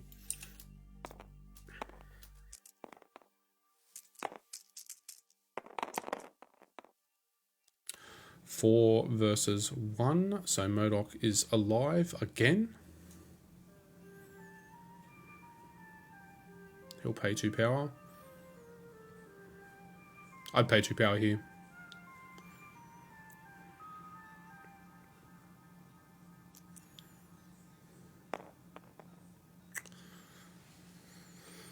So MODOK is still alive. Currently taking 3.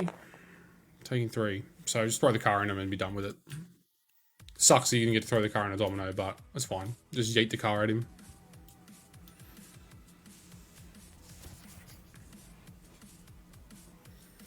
He has to daze her. He has to daze MODOK here. If this does not happen, and MODOK gets to do a activation, like without having to be field dressed, it's game over.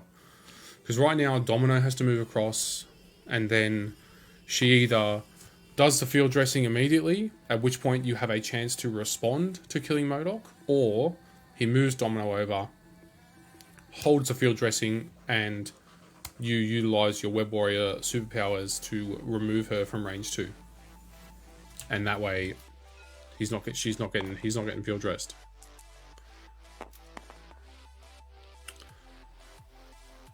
Takes 1. MODOK almost survived that. So this is the tough choice. This is the tough choice for Artie at this point. Does he move Domino across and field dress, and hopefully kill Parker, probably with the shot, or do you move your Domino across, kill Parker, and hold the power to start your next turn with a field dressing and get a free activation on MODOK?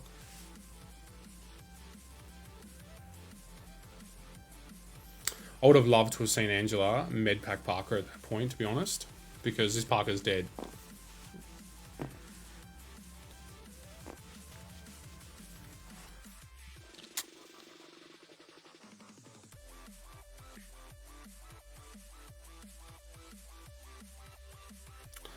Domino paying a single power, which means she's probably going to do a grenade throw.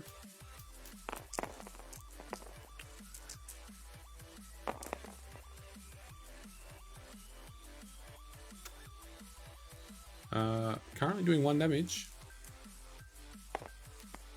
Doing 1 damage into Angela and an incinerate. Not what you want to see.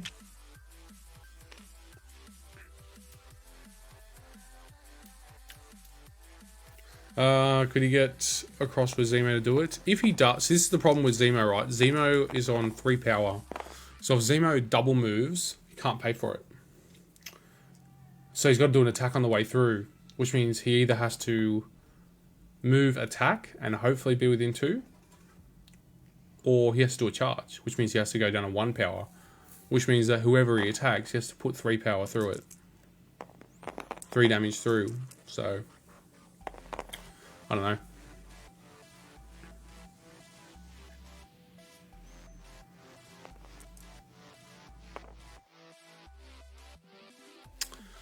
So we've got a block there. Some more damage going to Angela. I believe he was measuring range 2 on Domino before, and I think currently that's all being blocked by Farmer's characters, because a Red Skull teleport on Domino late into a field dressing would be kind of spicy.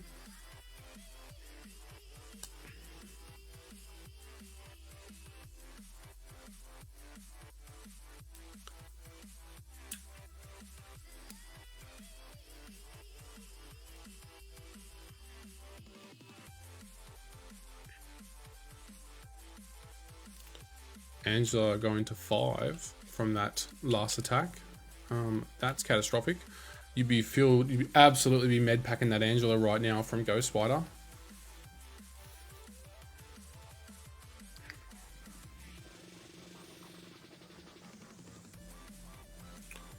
To be honest, I'd probably be going with Miles here. I'd probably go Miles, to be honest. And you can web swing 6 dice, hit Zemo, get him out of there, and then kick Domino as well. So if like Miles does a double kick here and he gets double wild, that medpack, that field dressing is not happening. And also, it would be nice to see Miles get that med pack off. Here we go. Who's he kicking? I'd be kicking Zemo out of this game. Like, Zemo hasn't activated. He's the threat. Get Zemo out. Red Skull with a charge the cube and a medium move. I don't know. He might make range 2. I don't know. It's hard to tell from this, eyeballing this. Medium move. He might. Red Skull might make that.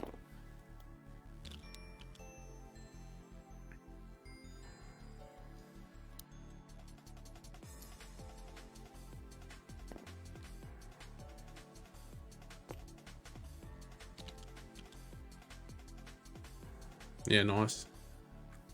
Kick Zemo out and hopefully kick Domino into that building and get some spike damage on her. That'd be beautiful. Also pulls her off of the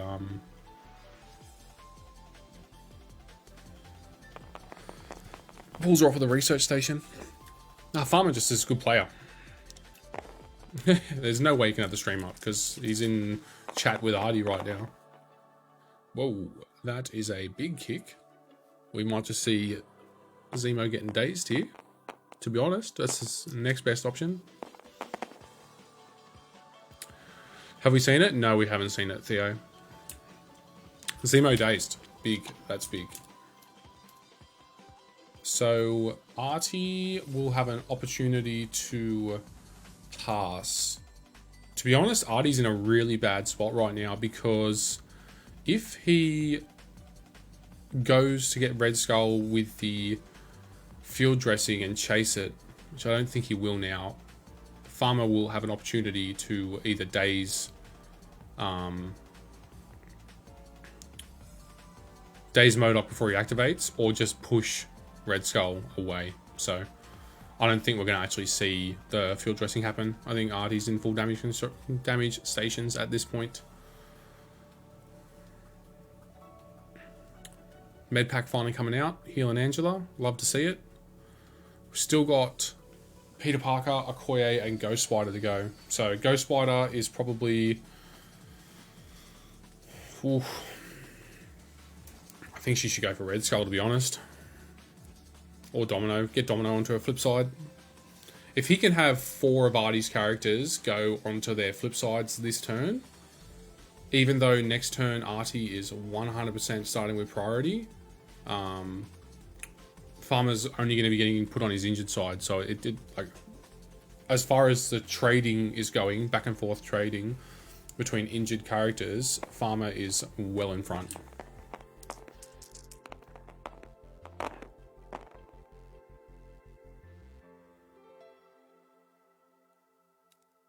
I think this is Ghost Spider into Domino, to be honest.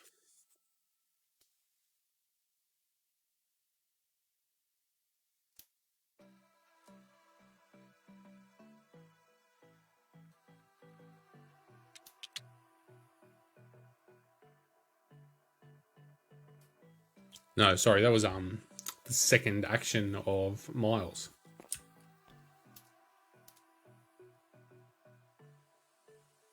We were looking at that before, Theo.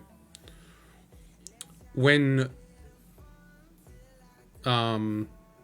Miles was where he was before, I don't think she could. Now that Miles has moved, I think there is actually an opportunity to make that happen. Again, Farmer will have an opportunity to respond. He'll have an opportunity to re-daze MODOK or to move Domino. Because Peter Parker's still there, so if you teleport Domino, Peter Parker activates and impact webbing / webline pulls her off of the range 2 position, so that's not happening. If you auto activate, if you teleport her and immediately field dress, you got Okoye, can have 2 goes at removing MODOK's 1 health that he gets back. So I honestly don't think it's happening. At this point, if I was Artie, I would just be ignoring the field dressing and looking to use it elsewhere.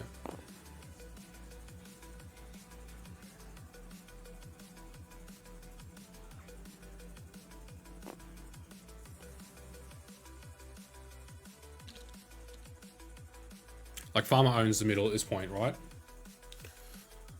So Farmer is capping the Researcher, he is capping his home objective, he's capping the lower objectives, that's 4 points. Let's say that Ghost Spider now goes to the upper extremist point, he's now capping another point, so we're now looking at 5 going to Farmer, so it becomes 8-6 for turn 4.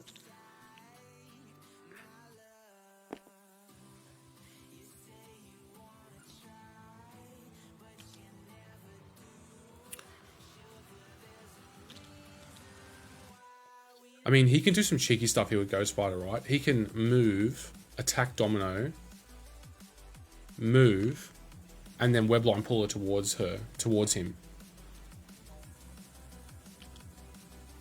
And then that option is now removed.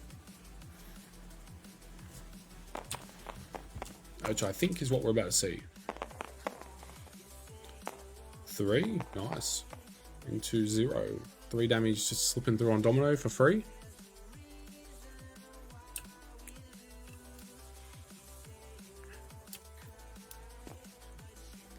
Gets his free move. This is why Ghost Spider is meta. And I think she will stay a part of the meta for a very long time.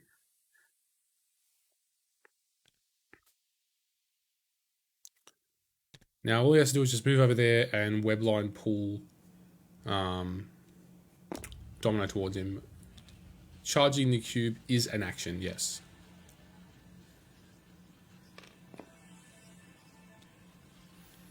Beautiful.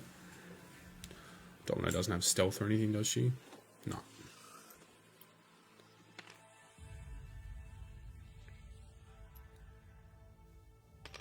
So webline pull coming up.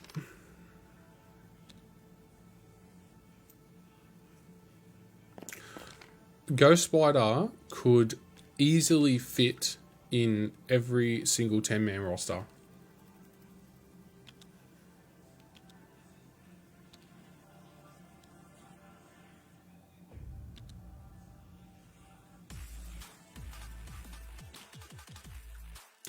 So Farmer's done a good job with this turn. He has got 3 of Artie's pieces dead in the water. They are in no man's land. They're not contesting objectives.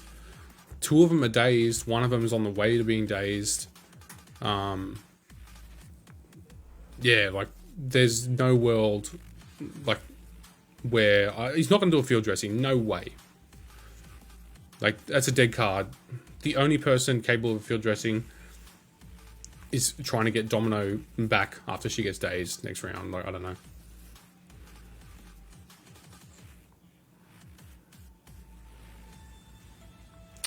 Ghost Spider is insane in X-Men. Yeah, she's insane in a lot of things.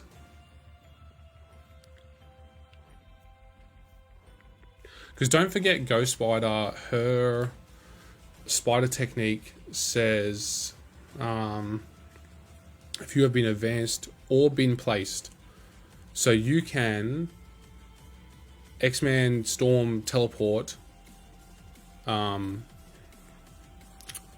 pull someone towards you, punch, and walk back. Am I reading that right? So you can teleport off, pull someone towards you, 4 dice attack, 7 dice attack, and then because you've been advanced and or placed during this activation, you can long move back to position. That's pretty good if you ask me.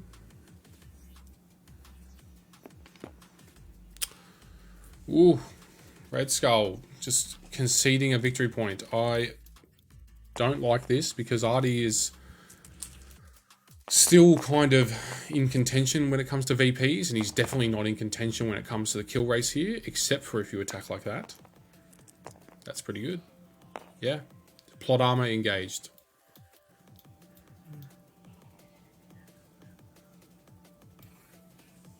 I mean, you're going to daze Angela, but, I mean, Miles owns the middle, so...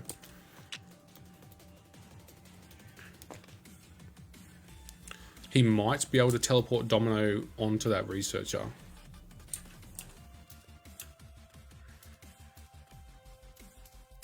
This is something that a lot of people probably love about Marvel. I personally hate in Marvel when something like this happens, because that, on paper, is a terrible play, but has worked out perfectly because he rolled a natty 7 or 6 out of 5.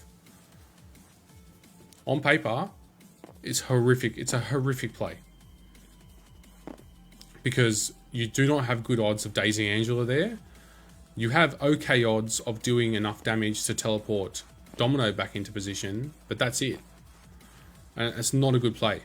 But here we are in a world where it's successful.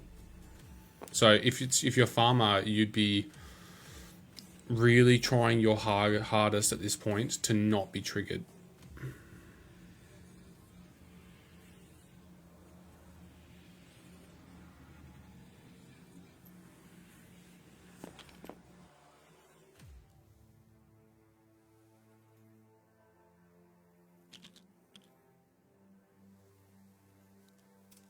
Teleports himself. Can he teleport himself? Yeah. You can do it to himself. Nice.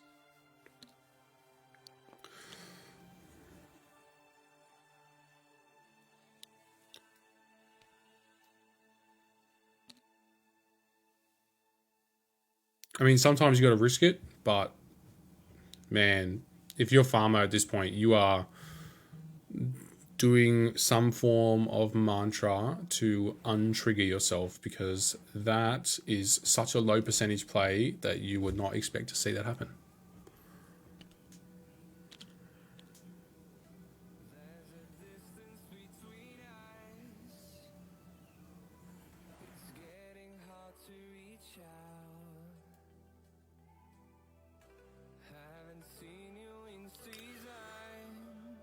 So that's the end of the round. Oh, we got Peter Parker, actually. Peter Parker absolutely needs to push that Red Skull off of that point.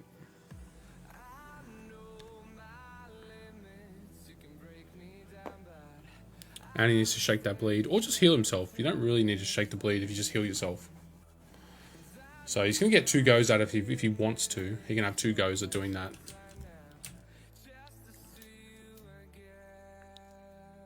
I mean, realistically, if you put the thing on, he can actually probably push Red Skull over here anyway, so... yeah, it'd be worth probably measuring that first. Perfect world for Farmer. He gets a wild on this. And he removes the bleed and heals. And also puts the 4 through. There you go, swings both ways.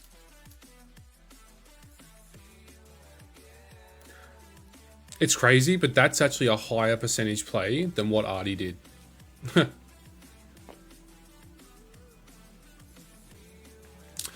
Yeah, the Bitter Rivals is going to hurt Farmer next round. He's probably going to open the round with 2 characters minimum being dazed or removed from the board, depending how well it goes for Artie.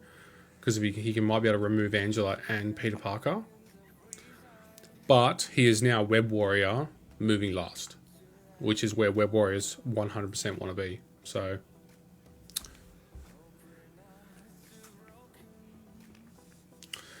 let's see if he removes the bleed and heals. Please do that, Farmer. Thank you very much. Beautiful.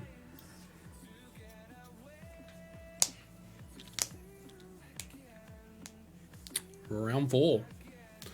Farmer will get 1, 2, 3, 4, 5. Artie now gets 0.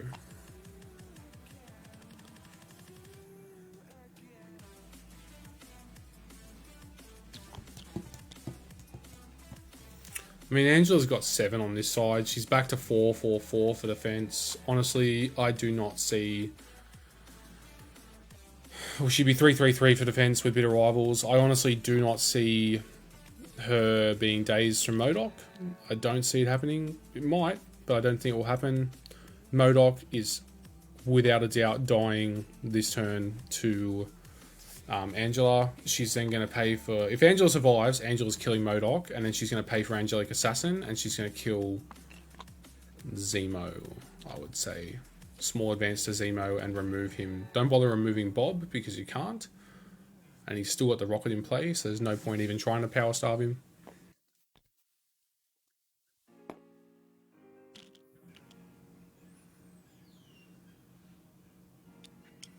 So Domino plays Bitter Rivals onto Miles, because it's hitting like 80% of Farmer's roster, or 60% of Farmer's roster is getting hit by it.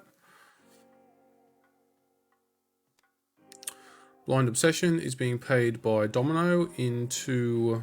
Let's have a look.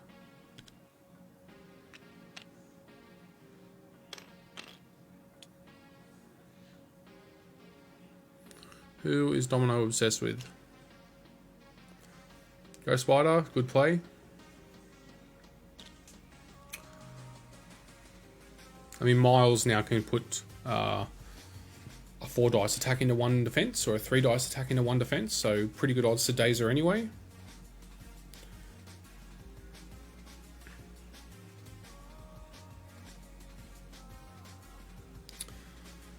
I always found Blind Obsession is better when you are playing a wider game where you can have a flanker do it. In these straight up punch-ons, like if he picked any other extract, Blind Obsession would be actually a lot more powerful, but being a very centralized objective here,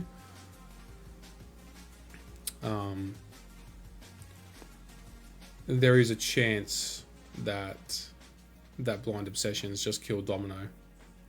Like, not just now, like straight up killed her. Because if this MODOK activation goes well, like right tackle will have priority next round. Domino's on 1 defense to everyone of his characters except for Ghost Spider, so she's dead.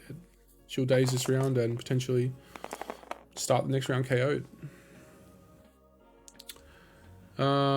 7 dice. Why 7 dice? Probably looking at a Doomsday chair. Rolls the crit in. So 5 versus 1. He does get a reroll.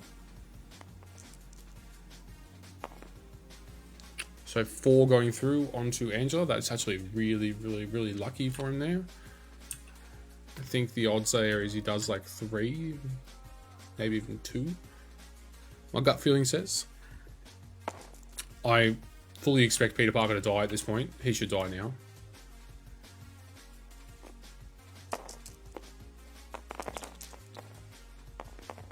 Ooh.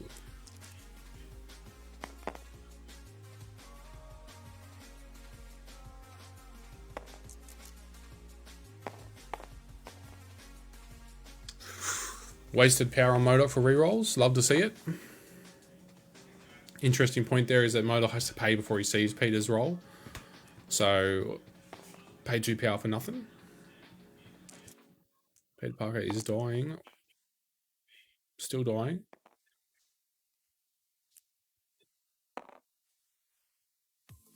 So you'd love to see some wasted power like that.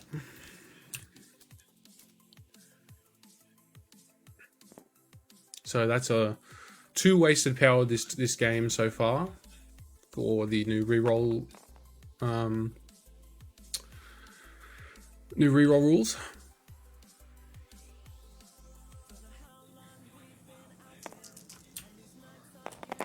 All right, 6 into Angela. 3's there. 3's what you need. Can't modify it all. Can't modify it all. Still can't modify. This better be Angela.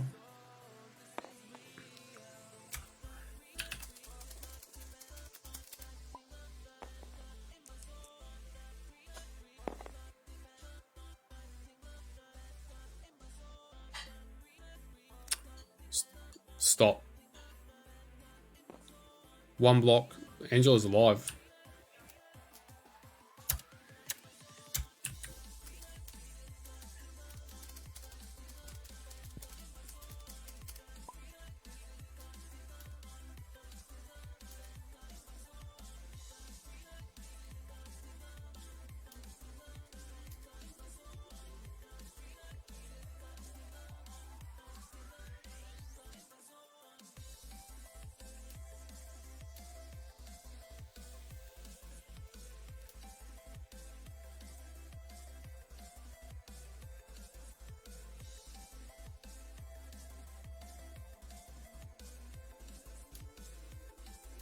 Angela should be on 1.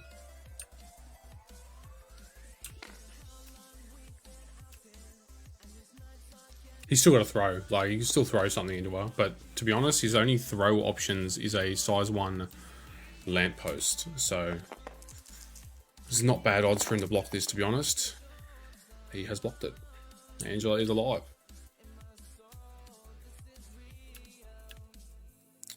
Huge.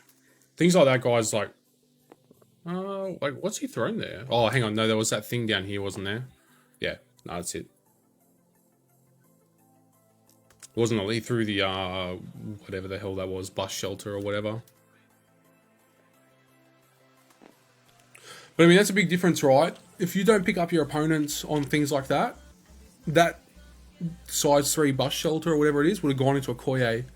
And then this turn could have opened with Farmer losing 2 characters and Okoye getting dazed from that throw.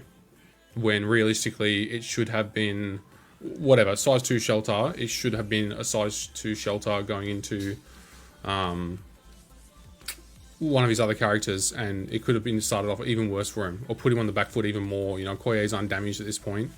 She can double tap Modok, get him off the board.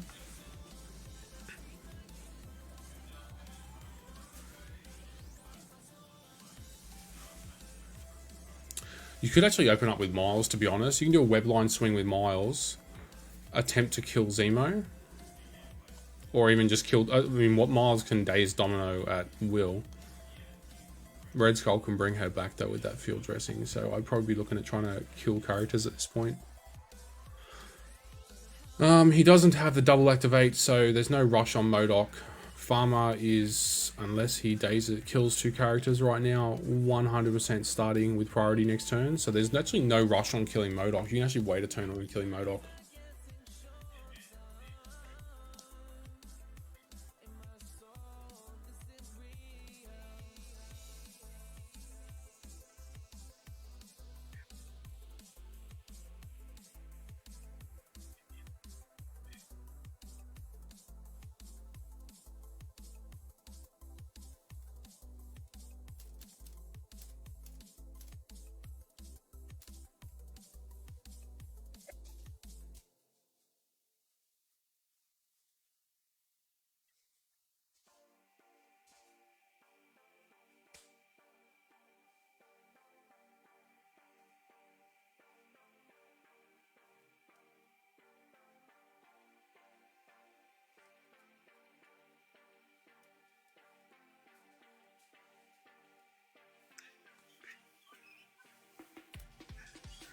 Tough choice for Farmer here. Just thinking about his options. I think he's got to do Miles, to be honest. The Okoye is perfectly safe where she is. There is no rush on her. And she can actually move up and do her big attack onto MODOK. So she can cap that lower Extremist console and do the Vibranium Spear Thrust into MODOK. So then that can wait. I think you do Miles here, and I believe that you need to either A, wipe out Red Skull and Domino, or B, wipe out Zemo. I'd like to see Zemo removed from the board, to be honest.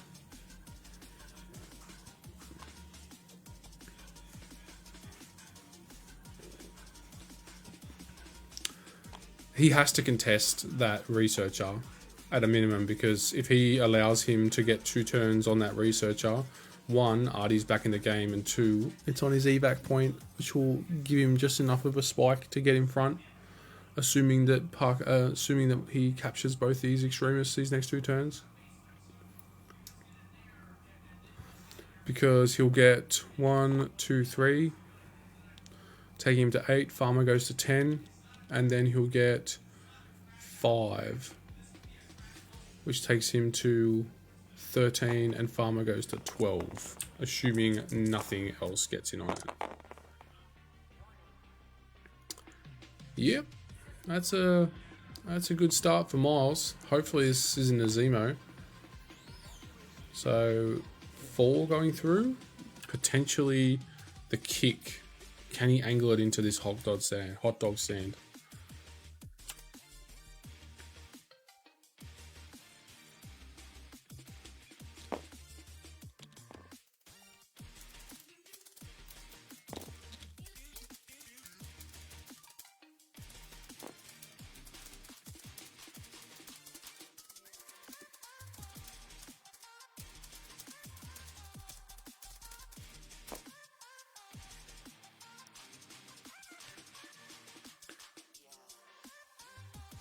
Yeah, I think he can get that. Yeah, easy peasy. Good kick. Get that Zemo off the table. That's good. He needed that. I'd probably still put a kick in a Domino personally. 4 in a Domino. She's only got 2 health left. It'd be nice if he gets a wild. Kick her towards Ghost Spider and away from Red Skull. Dragging him further away from this researcher. Okoye can double move to the researcher, and she's healthy, so she'll own that as long as Red Skull doesn't put his presence there. I'd probably go Domino here. She's only got 1 defense. She has 1 defense against this Miles, so it's actually not bad odds to slip this through.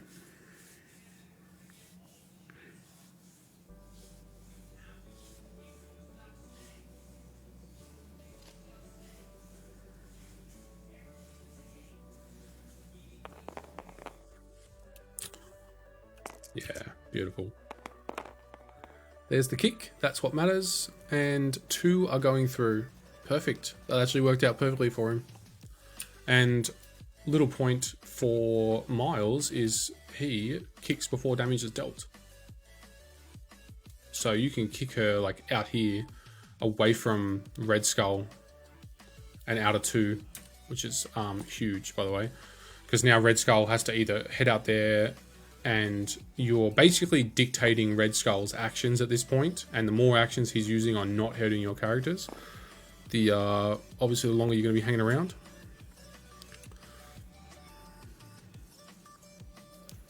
He's also faced with the same problem he had with MODOK as well. If he wants to field dressing Domino, there's 2 things that's going to happen.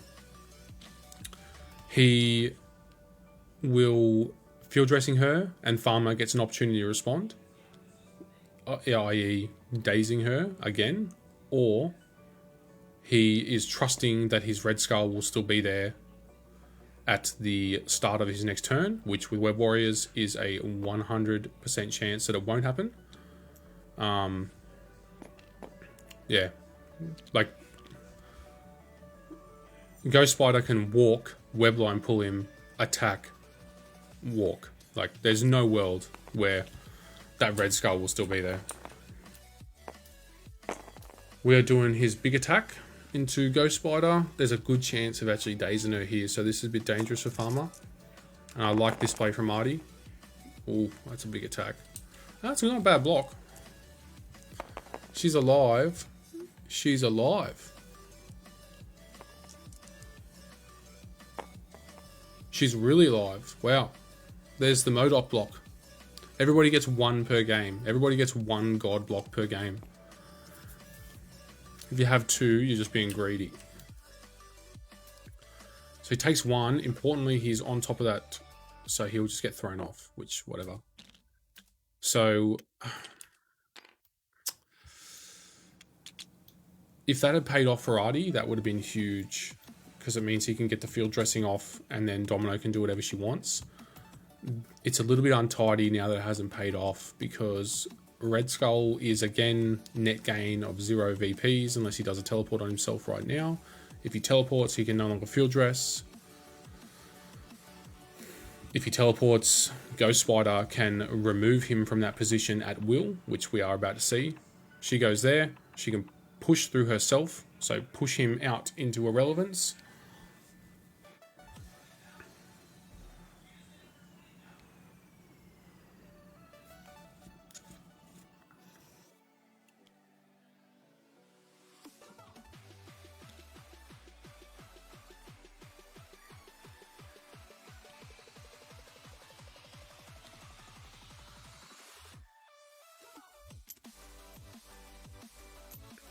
Beautiful. Nice.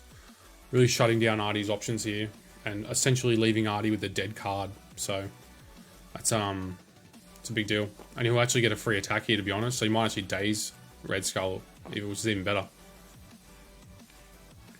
Take the free attack, 4 dice, walk back onto your home objective, onto that extra... Actually, walk her onto this point. I'd walk her here.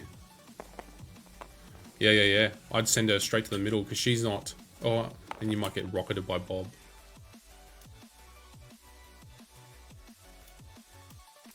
Nah, send her back to the extremers. 0.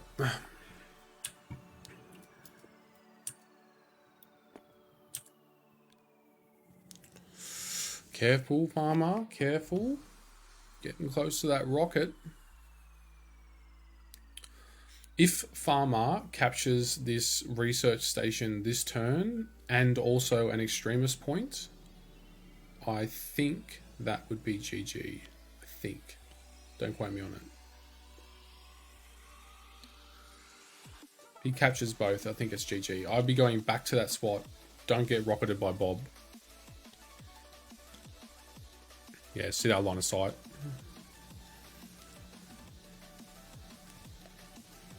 Make it so Red Skull can't do anything to you.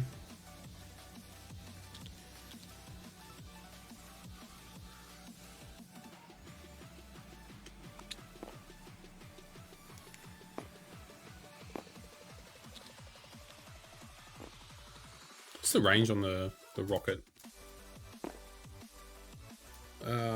4.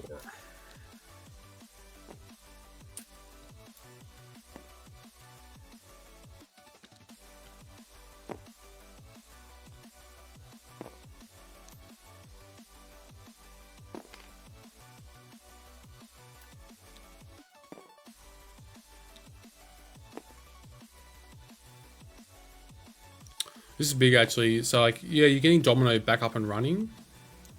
So you're getting another healthy character back. So obviously you can contest the middle objective.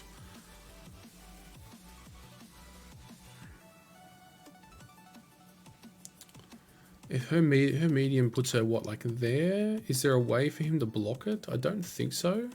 I think that Domino is going to get to double move onto the researcher no matter what. It's good play by Artie.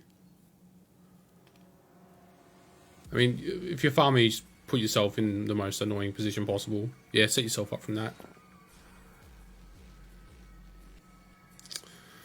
You know, the other option Farmer had is to just go, you know what, I'm happy with my 2 points from my Extremist consoles and just kill Modok with Okoye's big attack. You can always start with the next turn though, but, you know, it's all good.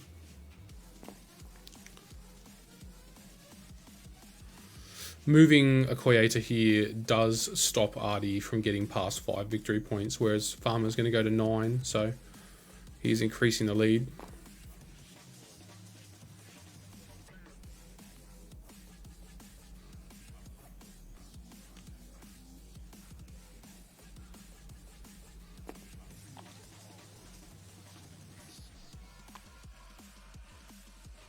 Should be able to do both, I think. Shouldn't be a problem doing both. Just draw that, pull that towards MODOK. You'll get your closest point to closest point. And should be fine, I think. Yeah, that should be right. I don't think that's out. It looks like it's kind of short on range a little bit, but it should be fine. He has to double move here. All tactics cards used. Love to see it. Yeah, no, it's nice when there's not just a dead card sitting somewhere. This is a good game. So 9-5, I believe this will be. Going into round 5. Farmer with priority. Big attack sitting here on... I mean, this Okoye could pop off. Do the Vibranium Spear Thrust. One-shot MODOK. Flurry into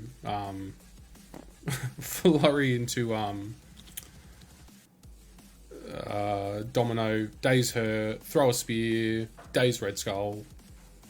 That's what we're going for, right? This is a triple E play.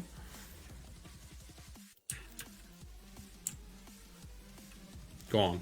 You know you're thinking about a Farmer. Go for it. Just go ham. Hard as a motherfucker, do it. 2, so MODOK's living.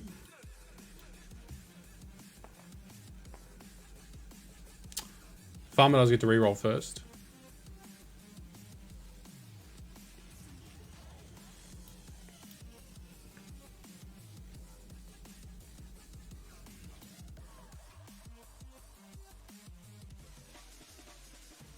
Triple E, let's go. Gas me up.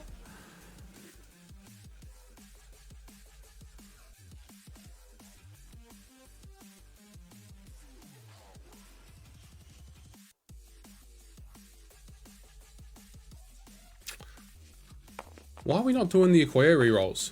Why is that not happening?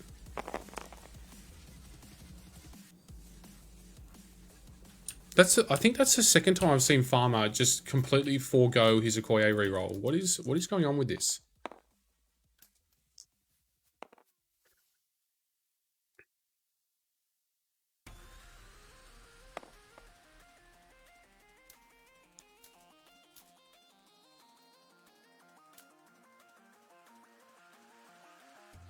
Do the strike Farmer, he has less defense. Do not do the spear throw.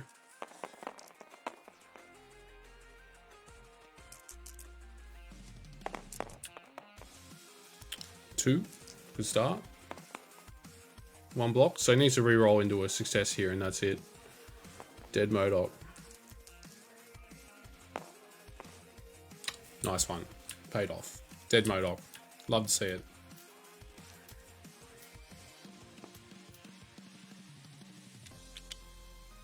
Good start from Okoye. She's sitting within 2 of Domino as well, so she's borderline invincible to Domino. So that Okoye is in a really great spot.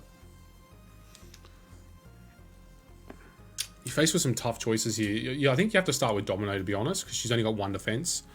Red Skull at least has a chance of surviving if someone attacks him, whereas Domino, she gets looked at. She's on 1 defense. This blind obsession, to be honest, has not worked out well. Farmer's done a really great job of just making that card punish Artie completely. I don't know who this is into, but I'm assuming it's into Okoye. Might be into Miles.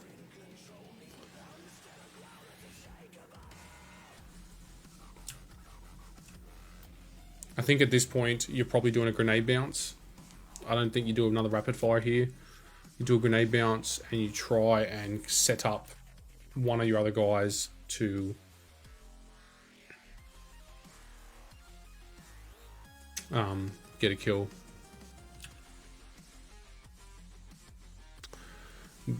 Artie's brought Bob and has not rocketed anything. Why else do you bring Bob? Because he has affiliation, right? So that Bob could have been a Koye. Because he's got Modok, Zemo, Red Skull. So, to ask me about that. I mean, sometimes you just don't get the opportunity to do the things you are planning on doing, i.e. sending a rocket into something. But at some point, I think he's going to have to rip the Band-Aid off. Because, I mean... How does Bob work? He does not have the 3 power. Does he die?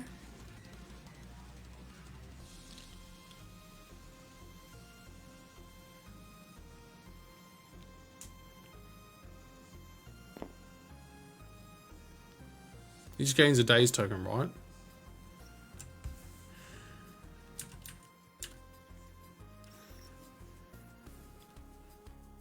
So I think at this point he needs to trade Bob's activation, which is an injured character activation, and he needs to trade it for Pimp Slapping Miles.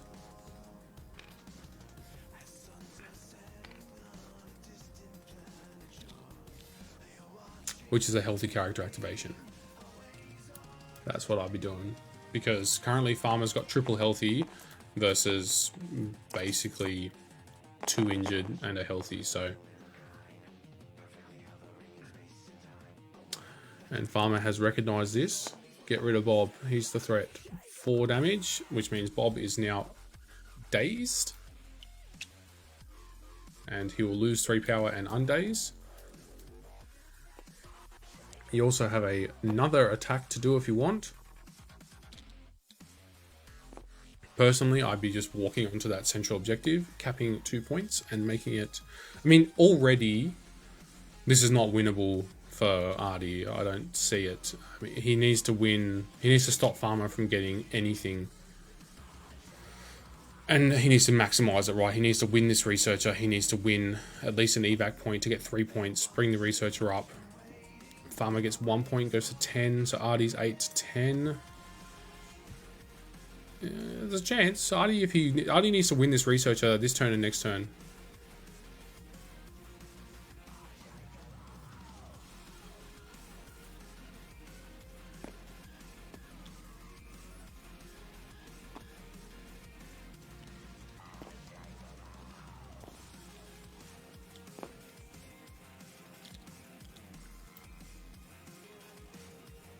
I'm just going to zoom in, guys, because there's nothing happening on this bottom side of the board, so I'm just going to zoom in for this. Something like that. Move up a little bit so can we see that? Yeah, we can just see it. Red Skull paying 4. 7 dice, so we got a Unleash the Cube, or whatever it's called. 2 defense. Why are we 2 defense?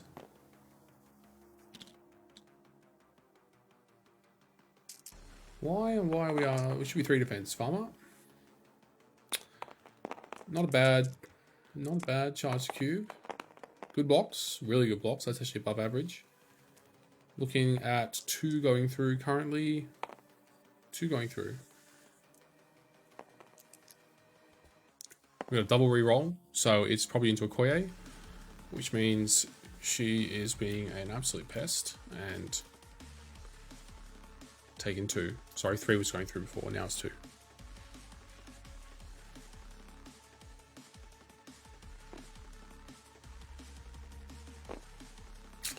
Does get to throw her. She does survive the throw though, importantly, so still alive. Did he roll the wild? No wild, so no reality warp popping off here.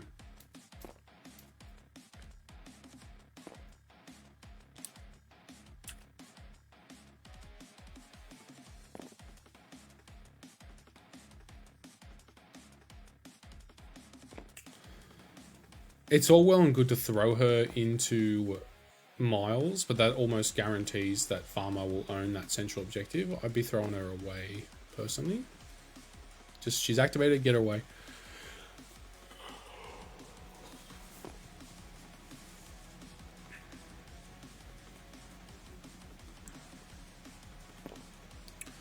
I mean, here's the worst part, right? You throw Miles away, Red Skull then activates, and potentially can go for Miles again. If he medium walks on, yes, he will own it, but don't know. Just don't know. You got Gwen sitting there. Gwen can kind of just dictate who and what stays there, because if she walks over and does a long move, attacking Domino, long move again, and Webline pulls Red Skull away, which... Oh, which gone for a strike. Okay. Red Skull's strike has been absolute fire this game. 4? It's not enough. We'll live on 1.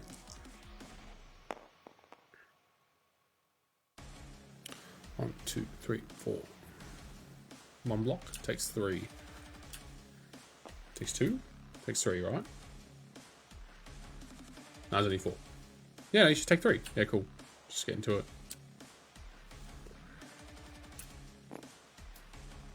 Does get the push though. But he used his teleport for that.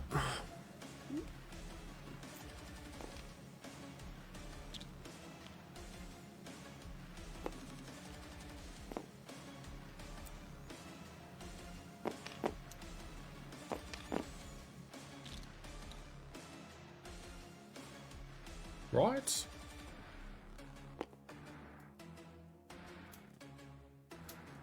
This once per round?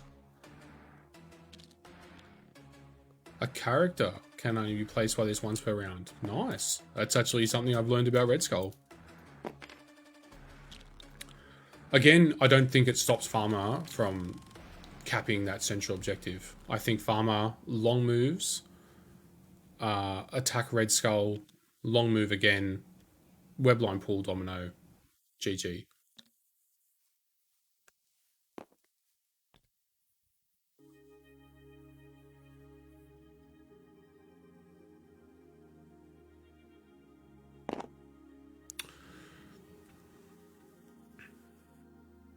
I think you can do the best of both worlds here. Isn't that Artie using the base to pre-measure? Yes, it is, Travis.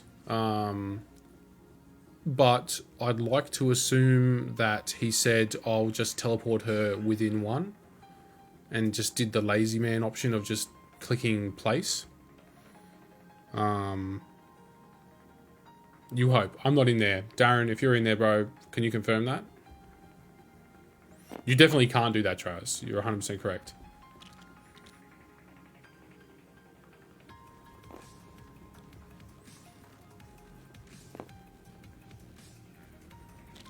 I'd step in and ask the question, Travis, but I guarantee you there's a neckbeard lurking and they'll get upset because I've already stepped in once this game to stop a arty reroll on Angela, which killed her, and then unkilled her, and then he threw something and killed her. No, don't care about lazy. No such thing as a rule of intent. That's actually a good point. There is no rule of intent in this. Like, you just have to measure it and do it correctly. Artie's hit you with it before. That's a good point. I'll have to ask Darren about that.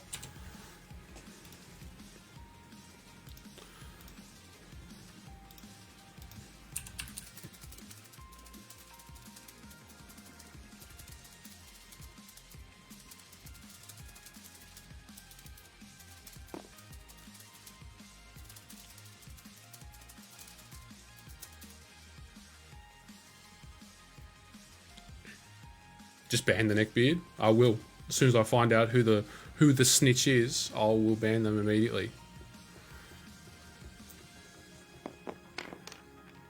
Bang bang, skate skate. What's happening, J Bossy?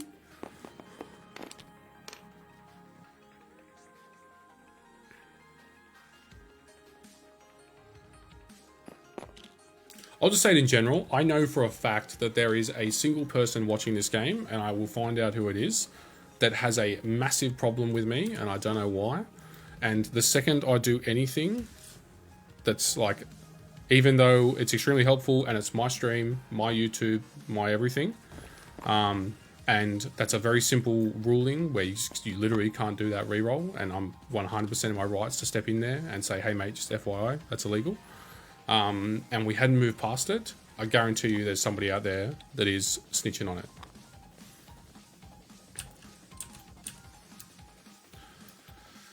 And that's GG. Farmer goes to 11, Artie goes to 5. There is no possible way. Let's have a look. He has 3 characters left. He needs to get 2 plus 4. 2 more of these. There is literally no possible way for Artie to win this game. It's over. Farmer's won.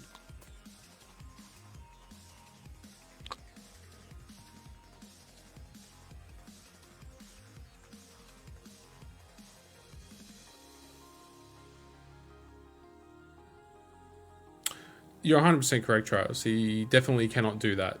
But I've already been. I've guaranteed I've been snitched on once, so I'm not gonna jump in. I personally eyeball it.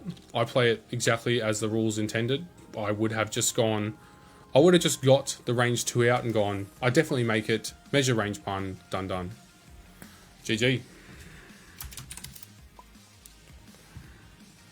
Well done. Farmer did really well to bring that back. Art is tilted. Okay. I'll bet. I mean, Artie made some poor choices in that game. He also made some really good choices. Some really clever plays, like his Bob. A lot of people forget, even I forget, that Bob has Hydra tactics and can teleport himself. I don't know if I was supposed to read that out, but whatever.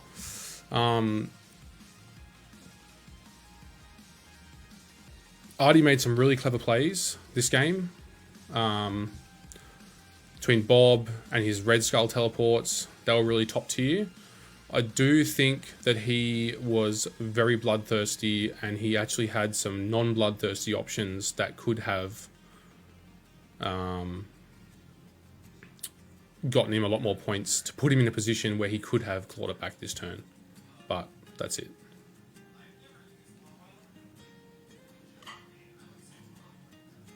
Yeah, Farm Dog's pretty casual. Yeah, I'm just giving him a minute, boys.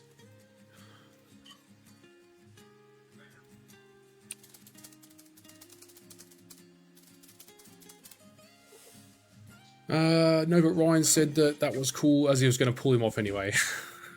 There you go, Travis. That's your answer to your rule of intent question. Farmer literally said, it doesn't matter. I'm about to rip you off that objective anyway. How long has this got left, bruh? 5-10 minutes at most, Joel, and then I'm going to be on some Call of Duty, baby. At least he didn't get slow played. I hate slow play. If you cannot finish a game in 2 hours and under, you're taking the piss. Like, we're at 2 hours 37 right now. The first half an hour was technical issues, so...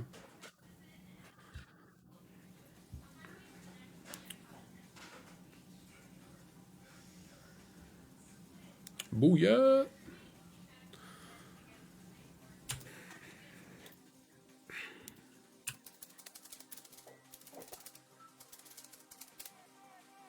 Alright, I'm going to jump over, ask some questions, and we'll hook into it.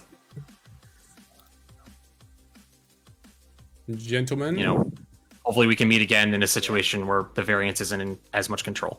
The dice were just... What's happening, boys? Thank you for the game. Yeah. Hang on, I might be deaf and still. No, I'm not. Hey, boys, how's it going? Hey, how's it going, man? Hey, GG, Farmer. Repping the strike better. It was... Yeah, it was crazy. It was crazy. Yeah. The Wild variance game. wasn't too bad, but it went both ways. It was alright. Nah. Art's pretty convinced it was really bad on his dice were really bad. Like, I personally thought MODOK hung around for about 2 turns too long, but it's okay. So well done there, Farmer. I actually thought that you were in the hot seat to lose this one for that first 2 turns. It was looking pretty rough for you, to be honest. Well done on keeping your composure and clawing it back. Did you think at any moment you were like, oh man, this is starting to get out of my control at all? Yeah. So early on, there was things started. I didn't get the damage that I wanted to on MODOK, right? Yep. And I realized that my activation count and my action count was starting to kind of. I traditionally play a very, very, very control-centered Web Warriors, and I don't lean that much into attrition. But I realized I had to make some triple E like Travis Voss plays in order to hope the variance could swing a little more back on me after not doing so well on that early round. And I had to try and be creative with how the activations worked out, because if I could potentially, my whole goal when I have priority with Web Warriors is make an early attrition play to flip the priority, so then I can finish out with a lot of control options. And it just Art played really, really well, making it super difficult for me to do that. I actually thought I lost the game when he did his Bob Hydra Tactics amazing move at the end there. I thought I had blundered that big time, but the reason I didn't attack him with Okoye is I felt that keeping priority was more important in that situation than Okoye dazing Bob there. So that was that. No, that was the right play. I didn't know, nobody saw that Bob play coming. I think only Artie saw that one coming. It was great. It was incredible. It was a brilliant play. It was an incredible play. But you are 100% correct that keeping priority was more important at that point. Artie, there was a couple of options between Chat and myself where we thought you took the bloodthirsty option instead of the taking the slow approach and just trying to gain some extra VPs. Did you feel like you were behind at any of those points, like maybe turn 3 and 4, where you had to start taking some risks? I also had quite a bit after turn 2. Then turn 3 started, and he one-shot every single character. Like, okay, MODOK was gonna daze, sure, that's likely, but Zemo getting one shot, Domino getting one shot, like Bob getting one shot, okay, that's fine. But like all my characters, like I was pausing for twice, like I was pausing like 3 times with Red before I went with Red Skull. Like that was so lucky that didn't come back from that. And the thing was, he one-shotted Zemo and MODOK, and then Domino did full whiff, like no damage. And then he just blew me out of the water from there. Just a couple of things like, okay, I can have a good roll into Angela, we already activated, but one-shotting Zemo twice with Lucky Miles roll before he gets an activation, that's so important for the game. If that doesn't happen and Zemo is all powered up, he's just removing 1 or 2 models. Like, that's what I mean. Like, overall the dice were probably the same-ish, but he had it in the exact right moments when he needed it, and I didn't. Yeah, that's that why usually happens. Most games that usually does happen, where somebody goes, I need this to pay off right now. It felt a bit one-sided that turn 3 and onwards, because I was really pretty far ahead after the Bob play turn 2. Yeah, it was a great play, no doubt. You were making really, really good choices, moving your characters and stuff, and that's why I said I felt I had to make some attrition plays in order to kind of climb back a little bit, in order to see if I could get a spike, because I mean my early offensive dice were pretty bad. I had some really below mean dice with Angela, especially at the front end there. That felt really, really bad. I think you had an insane Ghost Spider into MODOK. Yeah, no, it definitely did. But that's the thing about 4 dice attacks, is you do enough of them, and one of them is usually pretty primed to do okay. And it happened on the front end, obviously. That's something that I've talked about before. Is like everyone says 4 dice are trash, but 4 on 2 can sometimes do stuff. Even with those rerolls. I want to say, Farmer, that you and I were almost perfectly in sync, by the way. There was times where really? You were looking at a bloodthirsty play, and I would be sitting there like, please, Farmer, do not take the bloodthirsty play the consistent play. And you would, within a second or two, immediately pivot to, hang on, I need to just take a moment. This is not the correct move. And take your time and, really try and drag it out so you can get back in the game. I kept hearing Stevie G in my head. We play a lot, right? And he's always take the smart play, and D and Morgan are like that too. D I play X-Wing with, and it's try to. I had to pick attrition sometimes, but I also had to pick not attrition other times. That's one of the hard parts of the game. But I can't emphasize enough like how well I think Art played the game, and the dice did swing a little bit both ways, and I think I did maybe catch a little more of the breaks on the back end of it, but it was it was wild. I think he played really well. You played beautifully, took your risks where you needed to take them.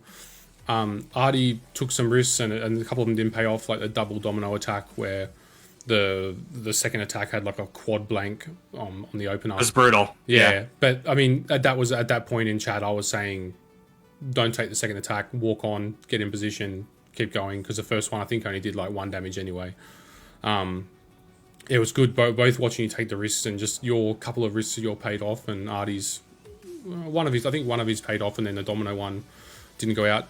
Artie, your blind obsession, did you, when you played it, picture this epic battle happening between Ghost Spider and Domino? It was interesting seeing Farmer just completely stop that from happening, and then the blind obsession ended up almost killing Domino at that point. Did you picture that happening like that, or did you just want to get extra dice to try and put more threats on the board? Just a way to control his activations. Make him not go for Domino with Ghost Spider, make him go with Miles first, then I can control better. Yep. And that happened, but then he one-shot at Zemo with 1 attack, and then he also dazed Domino. Yeah, that's what it lost the game. Yeah, but 1 defense is because if Domino, not good. No, but like, if he needs 2 attacks for for Baron Zemo, which I think is pretty fair, to be honest, 5 health. Totally. 100%. Then I get a Domino activation, which is probably should be killing Ghost Spider. Yeah, with 6, I think 6, it's 6, important. 6, I do really think it is crucial to note, though, like that sort of variance goes both ways, because if you don't just daze Angela there with Red Skull earlier in the game, which I know you're just doing to get the power to move people, if you don't daze her, then I get Angela for 1 entire other round, which she could then move and maybe finish Zemo off or finish somebody off too. So like the decision tree and the branching tree on variance goes a lot of ways too, in my opinion. Like, yes, that was really lucky that I got Zemo, but I think it was probably pretty lucky that you got Angela there too. Yeah. It and was that's like just 6 my from 5, opinion on wasn't that. it? It was like 6 hits from 5. Yeah. Yeah, it was crazy. Yeah, it was 6 from 5, yeah. Came out Yeah. of nowhere. Everyone in chat was like, what just happened? Yeah, it was wild. Your strike attacks on your Red Skull were absolute fire. Yeah. Red Skull trying his best to bring the Cabal up out of the ashes. Poor guy. 100%. Hey, but top 16 I actually have to get- is huge, man. Yeah. That's awesome. I know you got to go, Farmer, so I'll let you get out of here. Yeah. Congrats, boys, and congrats going into the next round, Farmer. Yeah. Art, again, I know that you're not feeling great, but I want to say again, like, you're a great opponent, and I appreciate the game, and I hope we get to play again in the future. Thanks, mate. Good luck. Thank you. Thank See you. boys. See ya. Right, guys, that's it. Back for Saturday night, I got Fink's game. So if you want to see the top of Swiss, so we got Fink versus Pat, I believe. So Wakanda versus Defenders. It should be a really good game. Fink 6-0 in the Swiss. Coming up against Pat, who just won his wildcard round. So it should be a really good game. So tune in Saturday night if you're an Australian guy. It's, I want to say 7 p.m. Saturday night. Whatever time, 7 p.m. Australian Eastern Standard Time on Saturday. So whatever time that is for you guys overseas. Feel free to join in, and yeah, should be a really good game. I'll throw this one up on YouTube, and that's it from me, guys. Peace out. Darren, you big old legend, thank you very much for judging that, brother. Stevie, no problems, bro. Happy to do it. See you, boys.